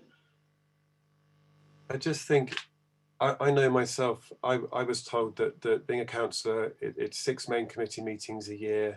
There's a few committee meetings on top of that. I just think we need to be careful in reaching out to new people, that we don't undersell it. It's a fabulous thing to be involved in, and it's a huge honour to be put forward and voted on by the people of Shepton and things. But I just think that people need to come into it with their eyes open, and if they have doubt, and I do take the point that Nick says, it's not about the quantity of meetings one goes to, but if you make a commitment to be on a particular committee, when there are so few of us, those meetings can become unquorum just by one absentee, and it doesn't help. It really doesn't help, and it's something that all of you councillors know that I feel quite passionate about, and I've returned from many meetings that have barely been able to be held because we haven't had the attendance, and I've emailed late at night. It's frustrating that happens. I understand that we're all busy people. I'm an exceptionally busy person, But if I commit to going to a meeting, and I know people's workloads change at a moment's notice, I'm lucky. But I just think that we need to be careful about the promises we make to people, about the commitments. Shepton Mallet deserves committed councillors that can come and they have a, you know, and be part of the team. Do we have any firm proposals on the table? Is anyone going to propose that we vote on this structure? Nick? Yeah, I'd like to look at the recommendations at the bottom of the report. Yeah, so 7.1, 7.2, 7.3. Yeah, I think 7.1, I'd like to propose that the committee structure be changed as per para 3.1 to 3.6 and be implemented at the annual council meeting in May 21. I don't know whether this is a separate proposal or the same one, is that the amendments to the committee composition, I think, should be guidelines that we should stick to, which allows, as Martin says, allows for things to change if we have to, but the guideline should be there. And the last one, I don't want at all. Let's not rename the working party. Let's have it as working party. So really, it's 7.1 in full, 7.2 to agree that the committee composition should be a guideline that we should try and achieve, but it's not fixed. It's not absolute. Does that make sense? Yeah, that makes sense to me. Yeah. Do we have a seconder for that? I'm happy to second. Tim, okay. And do we have any other counter proposals, or we'll take a vote on that? No, okay, well, let's take a vote on that proposal in from Nick. Oh, Charlotte, did you want to say something, sorry, beforehand? Yeah. Just need to be absolutely clear what you're voting on, because there's a whole lot bundled in together. So just bear with me. You're suggesting, so from para 3.1, let me just go through them, because if you agree on block on all of these, then that's it. So 3.1 was to merge Collett Park Management Committee with placemaking and to move some bits and pieces around, which saves you 5 years. 2 was to keep the charities as they are, but to merge them onto maybe one night under an umbrella committee meeting. 3 was to have the chairs of each of the committees form Policy and Resources Committee. Someone suggested we don't need extra numbers, but we might, depending on what those numbers are, because we don't want to form being corporate, because you must be a 3 or a third of the membership. HR to keep it as it is, but I've heard some people saying they want an extra meeting. Planning to keep it as it is. People in promotion suggest to retain but meet 4 times a year, and I think it currently meets 5 times. So that's going through what's in whatever it was that Councillor Tolson proposed is 7.1. So if you take it on block, that's what you're agreeing to. Yeah, Gavin. Would it not be an idea to vote on these individually? I mean, there's a lot of substance to all of that. We could do. Yeah, we could. Could I, Chair? Could I also ask for a recorded vote on this, please? Yeah, certainly. We can go through individually. Though we have a firm proposal on the table, Clark, what would you suggest in this situation?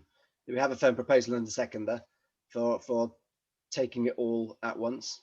Yeah, I think I've heard some reservations, so I would be cautious to take it all on block. I think some people have made, want more HR, and if you agree on block, you haven't heard everybody. So personally, I'd do it line by line.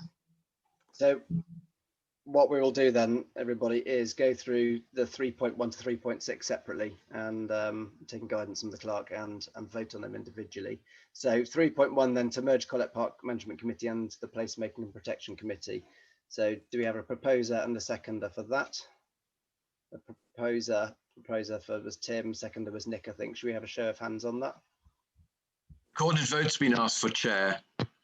Say again, sorry, Martin. A recorded vote has been requested, yes. Chair. Yeah. Can I clarification from the requester? If we restrict the recorded vote to 3.1, will that be enough? You know what? I'd like it recorded throughout, basically. Okay, please. That's fine. It's been requested throughout. So 3.1, if we clearly show our hands, if we're agreeing with that. Yeah, recorded vote, Chair. Yeah. So everybody's got to be asked individually. Okay. You have to ask every individual go round. Thank you. Charlotte, you're on mute. I can see everybody's hand, so if I can't see a hand, I'll ask for clarification. Please put your hands up and keep them up. So Abby is in favour. Matt is in favour. Tim is in favour. Neil is in favour. Gavin, I can't see. I'm afraid. No, he hasn't. Nick is in favour. Sharon is in favour. Martin hasn't. Chris hasn't. Benta is in favour. Garfield, I can't see you. So say if you wish to vote on this one. Otherwise, I'll assume you don't. No, I'm not. I'm against. So in favour, we've got 1, 2, 3, 4, 5, 6, 7 councillors. So we now ask those to say who is against, but obviously I can count. So Gavin's against, and I'm assuming Chris, where's Chris? You're against. And Garfield, I can't see you, but I'm assuming you're against. I'm against, yes, thank you. So if I can ask Liz and Becky just to check the numbers. We've got 7 in favour of merging Collett Park Management Committee with placemaking and protection, and we have 3 councillors against. Can we just check the numbers, please? So I'm just pointing, hang on, 1, 2, 3, 4, 5, 6, 7, 8, 9, 11. So my numbers don't add up. Why not? Liz, did you get that? We're minus Tristan, aren't we? 4, He was our no, 12. 4 against. No, 4 against. 7, 4 against.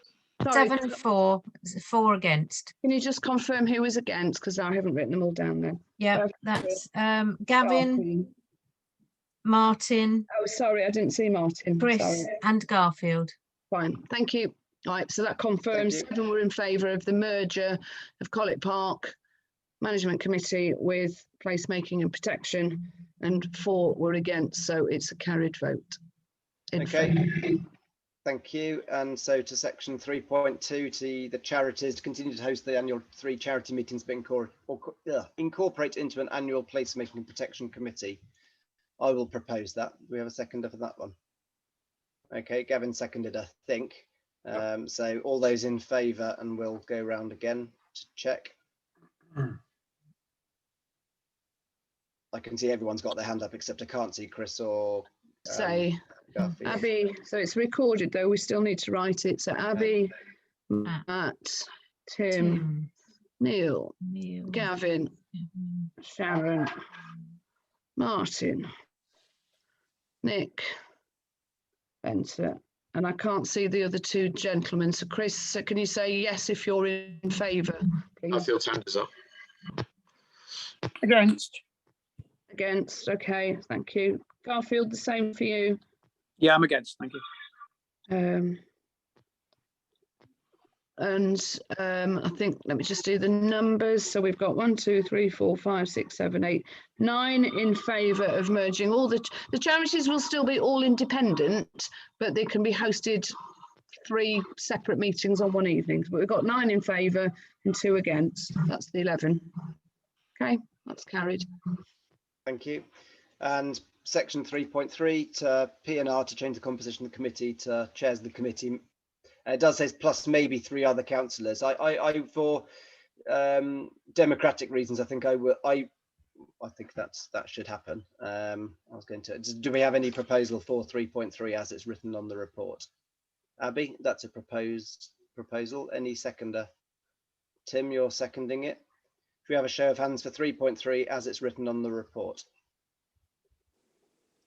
Right, so recorded votes again. So in favour is Abby, Matt, Tim, Neil, Gavin, Sharon, Martin, Nick. Sorry, I don't do shorthand, whatever it's called. I can't see Chris, so can you say if you're in favour or against, please? Against. Against. And Garfield, I'm afraid I'm also against, thank you. Garfield, okay, obviously that's 2 plus 1, 2, 3, 4, 5, 6, 7, 8, 9.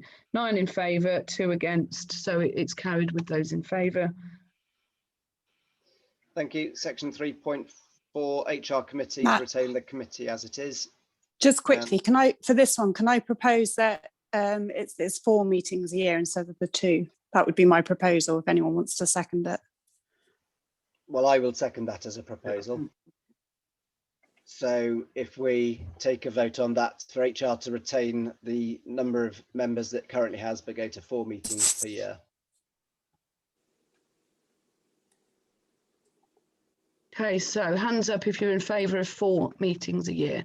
So record it again. We've got Abby, Matt, Tim, Neil, Gavin, Sharon, Martin, sorry, Nick. And to Chris again, I can't see. Oh, I can. No, he has. Sorry, I wasn't looking. He's there. I can't see Garfield. Is he in favour of 4 HR committee meetings a year? Yes, I'm in favour. Thank you. Right, next, Chairman.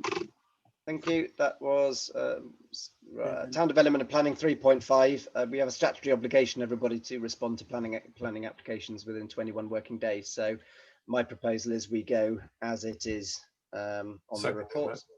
Thank you. Chair, can I make a comment about that, please? Yeah, go ahead. I mean, in the report, it talks about each councillor serving in each year. I mean, for dual member, it should be with the exclusion of dual members, dual members of Manchester Council, for example, where, I mean, to attend a meeting, to attend the planning meeting and have opinions, probably puts us in a position where we wouldn't want to be. That's why I'm not currently on the town. So if you want to have that recommendation, I would ask you to make it clear that district councillors which serve on the town council should be excluded from serving on the basis that it would put us in a difficult position, I think. Yeah, it's a fair enough shout, because that's sort of section 3.7, Chris. But yeah, because you just have to turn up to the meeting and then declare an interest every time, which sort of completely defeats the point. So that's sort of section 3.7. Let's come on to that in just a tick, and we can make that point if. But town development planning to retain the committee as it is every 3 weeks. That's what we're voting on at the minute. So I proposed it, Gavin seconded it. Could we have a show of hands on that? It's so there's no change. So I'm not going to do a recorded vote there because we're not changing it. And then people and promotion to retain and meet 4 times a year. That's section 3.6. This is an amendment because I think you're meeting 5 times, so it would drop one of those meetings. So any proposal or second of that? I saw Tim propose it. I saw Nick second it. Should we have a show of hands on that one? So this is if you're in favour of 4 meetings of people in promotion. So I've got Abby, Matt, I can't see. Can you move your hand, Matt, if it's up? Sorry, I can't see. Yes, it's up, yeah. Matt, Tim, Neil, Gavin, Sharon, Martin. I'll have to do it verbally. Yes, I'm in favour. Who said that? Garfield. Chris. Garfield, yes. I can't see Chris. Do you like to say? No, I'm okay with that. You have right. In favour. So anybody against that proposal? No. So I think we've got 1, 2, 3, 4, 5, 6, 7, 8, 9, 11 in favour, none against. Okay, happy with that. Move on then, please. Thank you. So section 3.7 composition.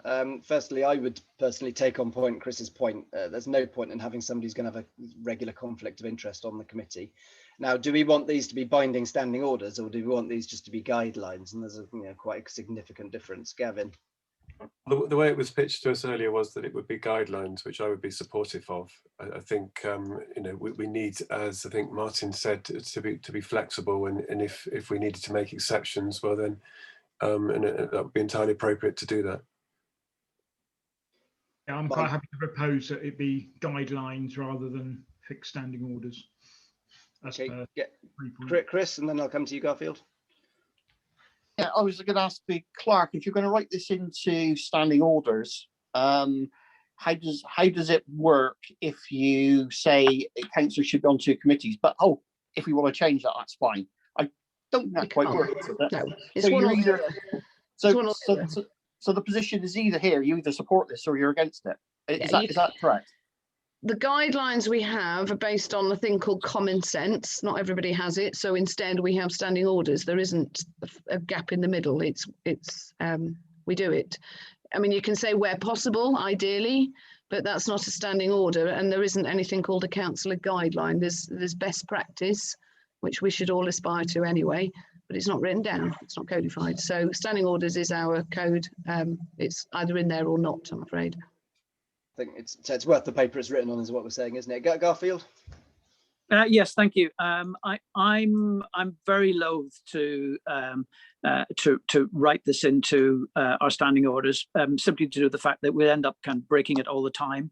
And the fact is that, you know, we're talking. I'm going to kind of extend what Gavin was talking about, and that is that, you know, when we ask for people to serve on planning, not enough hands went up, which actually means that we're now actually saying we have to mandate people to do this. But, you know, our responsibility as councillors is to actually, you know, serve the public and actually, you know, do our bit. That's why we stood. And if we don't do our bit, I don't think our standing orders should be basically saying, you know, the people who are not putting their hands up are going to be forced to put their hands up, because the fact is that, you know, the law of the land says if any of us turn up once every 6 months, we remain as councillors. And I think that, you know, that we're sort of overstepping the mark as to what it actually means to be the mandated side of being a councillor. I don't think it's possible to do this. I do think there's nothing wrong with having I would argue there's nothing wrong with having a guide for councillors, which might be not worth the paper that it's printed on, but if it was actually given out when councillors come on board, especially with 5 new councillors coming on board, to say, you know, our best practice is to do the following, and that is shared amongst us. I think that that's as far as we can go. I mean, I'm sort of backing, in a sense, what a number of people have said, what Nick has said, what Chris is saying. But mandating this, not possible. I'm dead against it. It's not what any of us signed up for. It's not what I signed up for. As it happens, I think I do my bit. But to be honest, you know, instantly I've made a decision tonight that with everybody being, you know, because I've taken the flack of kind of so-called serving in too many committees, I'm withdrawing from all committees apart from full council, because that is my legal right to do, and I'm doing that forthwith. Okay, thanks, Garfield. Tim? Just to clarify the point on 3.7, it's guidance. It's kind of getting a balance where people read that before they sign up to too many committees if they're going to get burnout, which we don't want. And conversely, you know, not being able to make any committees. It's getting the balance for us as councillors, because we don't want to lose anymore. You know, that's all. I wouldn't. It's not in, as far as I'm concerned, we're not voting on it, putting in standing orders, because that would make it too inflexible for all of us. It's just there as guidance. That's all. That's okay, as far Tim, as my understanding. So I go to Nick, and then I'd like to move to a vote, because I think we're all in furious agreement actually on this. To Nick. I think, you know, the law is clear. You know, as long as you turn up once every 6 months, that's fine. And I don't think we should be criticising anybody who sticks to the law. However, as Charlotte said, that let's use the law of common sense, and the guideline, you know, is when we just recommend this is what we'd like to do. If somebody doesn't want to do that, that's fine. If somebody ends up on every committee, if they're nominated on and they get on every committee, then so be it. But I think it's a good guideline. I think it's a strong guideline, and you know, we go with what we have to do. You know, and guidelines are exactly that. You know, I have guidelines in my work. I can break the guidelines on occasion if I can justify it, and I think on this occasion, morally, we can break the guideline if we can justify it morally. But it's not a legal thing; it's a guideline. Chris. Yeah, thanks, Chair. I mean, that's what I mean. I don't, you know, I this is my seventh council I've served upon, and it is the first council I've served on where we have habitual resignations as a council, and I genuinely believe, and I say this candidly to all councillors listening to some of the debate this evening, I can understand why from this discussion. I mean, we just spend our whole time, it appears to be, navel gazing about, you know, looking at what people say, and I don't really like the way it's said, because my work doesn't fit with being a councillor the way the rules set up. Oh, we need to change it. Well, unfortunately, being a councillor is hard yards. People like Martin and Neil, who are longer serving councillors than me, by the way, have put up with a lot of grief. And at the end of the day, it's a commitment. Oh, when you get the agenda sent to you, you get sent a summons. It's not, can you please turn up? It's a summons, a legal summons. And frankly, the behaviour of some of our councillors since I've been on, since May 2 years ago, it's not good enough. And really speaking, I just think that some of these discussions are masking the real problem. And it's actually about some people putting the hard yards in. And I have to say, the last year, I've been absolutely pretty fed up with the way this council's operated. I mean, that's why I've stepped back. I make no apologies for it. We do need to work together, but paper over cracks, because this is what this paper is about for me, paper over cracks. And let's get on with the hard yards of doing the work. Changes nothing. I'm going to go to a vote now because we're running out of time. We have 4 minutes left of this meeting. So I think we're on furious agreement about 3.7, though, that we're agreeing that this is just a guideline and it's not going to be written in standing orders. That's my proposal. Do we have a seconder for that? Okay. I'll happily second it. I think Gavin had his hand up first. So let's take a vote on that one. Can I just clarify what you're asking me to minute there? Well, this is guidelines. It's not going to be written in standing orders, but when, say, new councillors come on board, we should, and when we relook at the composition of committees in May, these are the guidelines we should aspire to achieve. I don't think there's any harm in saying that. Yeah, it's just that we don't have guidelines. We have a thing called standing orders. So if you're asking me to, in an induction pack, put it as an appeal, please. Well, I can't create guidelines. I don't know what model I would follow. As part of my proposal, I would say that, yeah, we put it into an induction pack that this is what we aspire to achieve. Yeah. Okay. Right, 3.8 working parties. Chair, can you just register my vote against 3.7, please? Yeah. Was anyone else against it? Sorry, I didn't actually. Yeah, I haven't counted a vote. Sorry. Did you get it, Liz? No, I don't think everybody. Okay, let's look at 3.6 again then. So no, 3.8. No, 3.7. 3.7. 3.7 composition. It's not in standing orders. This is simply a guideline that we publish, that this is something that we aspire to. Right. So in favour of this being a soft approach as opposed to amending standing orders. So I've got Abby, Matt, Tim. Tim, is your hand up? Sorry, yeah. Neil, Gavin, Sharon, Martin, Nick, Benta, Chris, I can't see you again. No, I'm against. I'm against. And Mr. Kennedy, is he? Oh, he's gone. Okay. Right. Thank you. Okay. 3.8 working parties. I propose that we do not rename working parties. But to take on board what the guideline, the wording in 3.8, Nick, but just not the renaming of them. Shall I just clarify then? There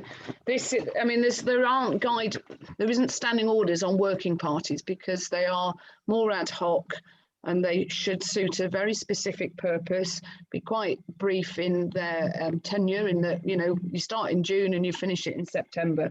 They're not meant to straddle financial years either. So that's the thrust of that, to say that we can call them working parties, but to have some slightly different terms of reference, that when we set up whatever it's called, working party, it's very clear that there'll be a limited number of meetings. It's got a very particular scope, or, we are here for this purpose. And that also we can include members of the community if we are struggling with membership. So it sounds like another induction, doesn't it? Same like the previous one. Yeah. So I've said, though, that you don't make decisions. You're there to steer a discussion and make a recommendation. The working parties don't have budgets, and I would caution you to think that you're making decisions away from the public, because they would like to think that I'm keeping a tight ship here. So it's to say that you can change, you can call them what you like, but the governance around them is very different to committees. Okay, any proposals? Nick, are you proposing that? I've lost you. Yeah, sorry, I'm still here. Oh, sorry, yeah, there you are, yeah. Yeah, so the proposal again is very similar to the previous one, that it's a guideline, a recommendation that goes in an induction pack to show, to express in an ideal world. But I absolutely agree that they're not. It's not a standing order. I think that would be too far for this one. Okay, Benta. Yeah, I'm seconded. Oh, okay. Okay. Right. Should we take a vote on that then?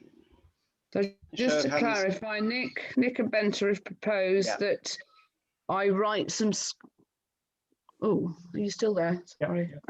Yeah. I write some script that doesn't go into standing orders, but recognises that there is some guidance here.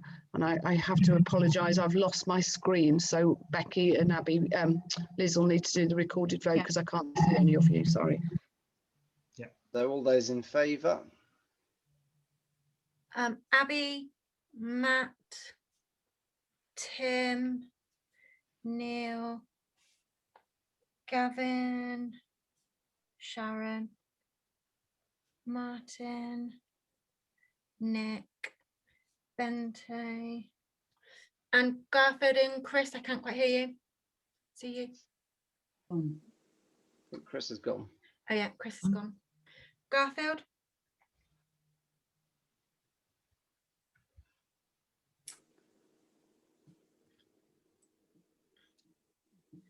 Garfield, can you hear us?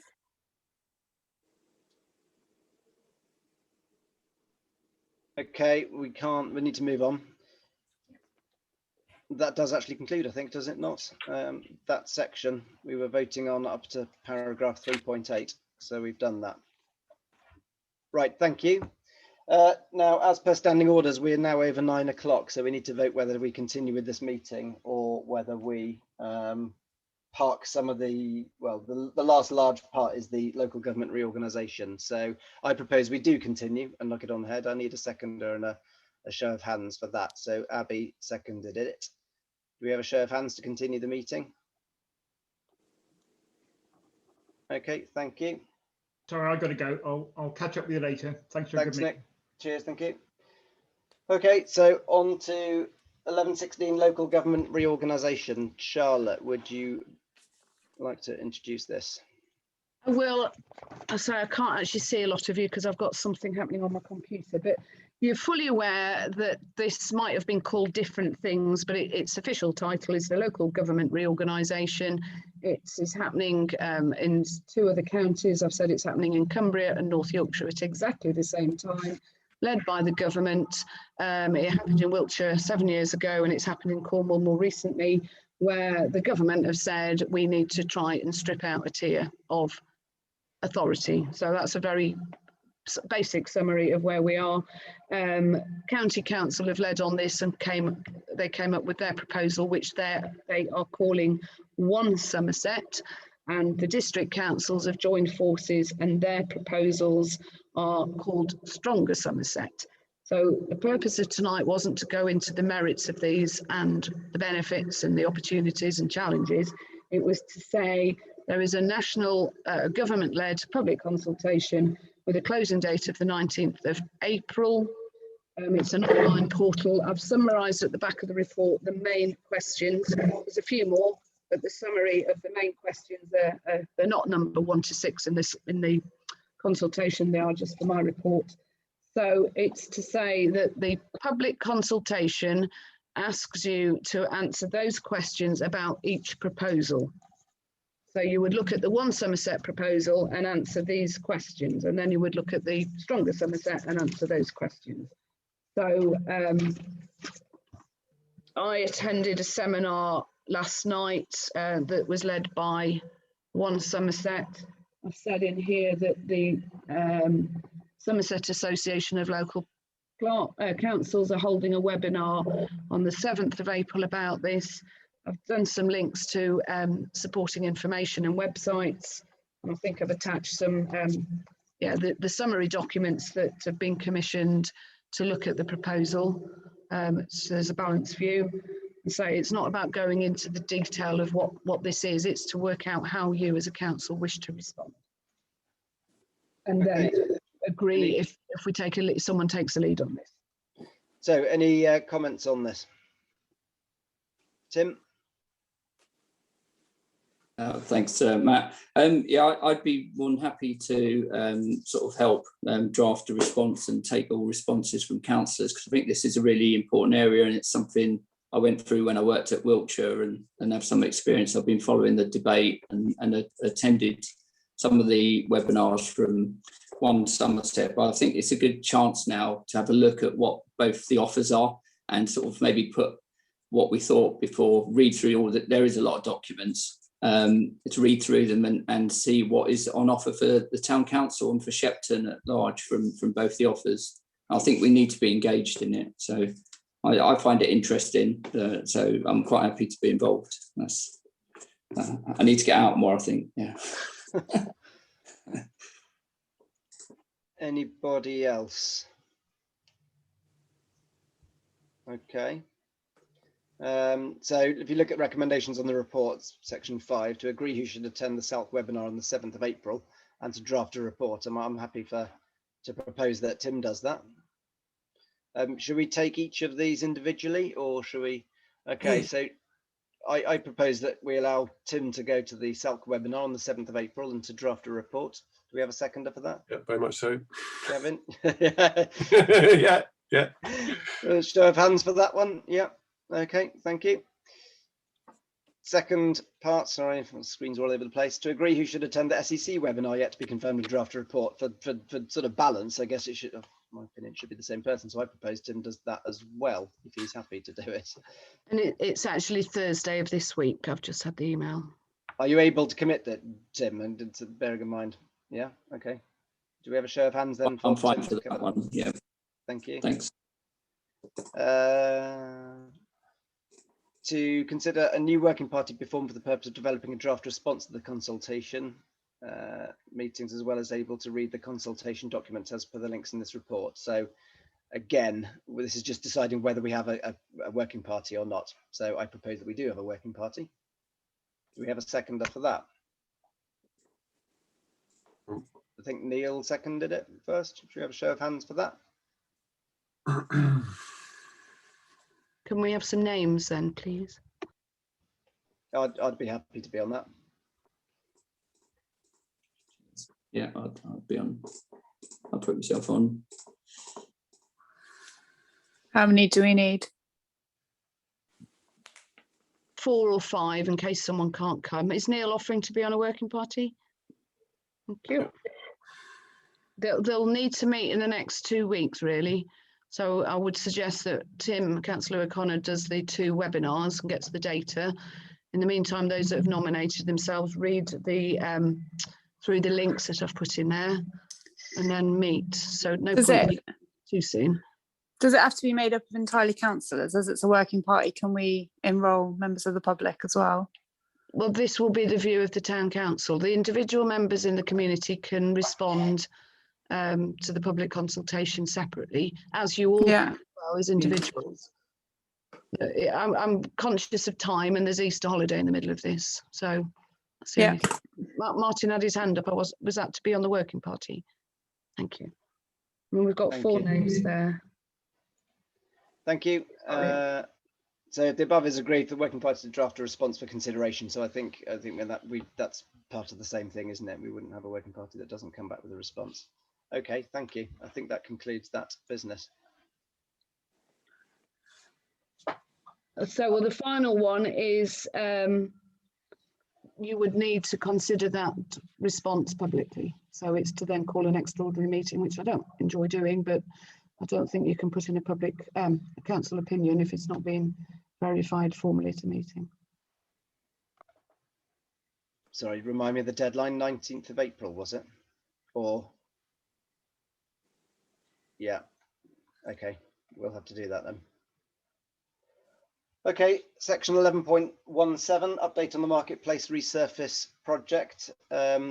Tara sent round the report. Well, it was on the agenda and reports, so that has, I don't know if it kicked off today. Nothing had happened yesterday, but I think we can all read the report, so I don't think there's anything else to report. I don't know if people are aware that the landlord of the Amulet has met up with our project officer last week, because he had read about the marketplace resurfacing plans and has had a good chat with Tara, and has decided to instigate his plans for remodeling the front of the Amulet at the same time, so they sort of dovetail, and he's talking to the contractors as well. So not exactly sure the detail of how that looks, but they are working together. That's all I can say at this time.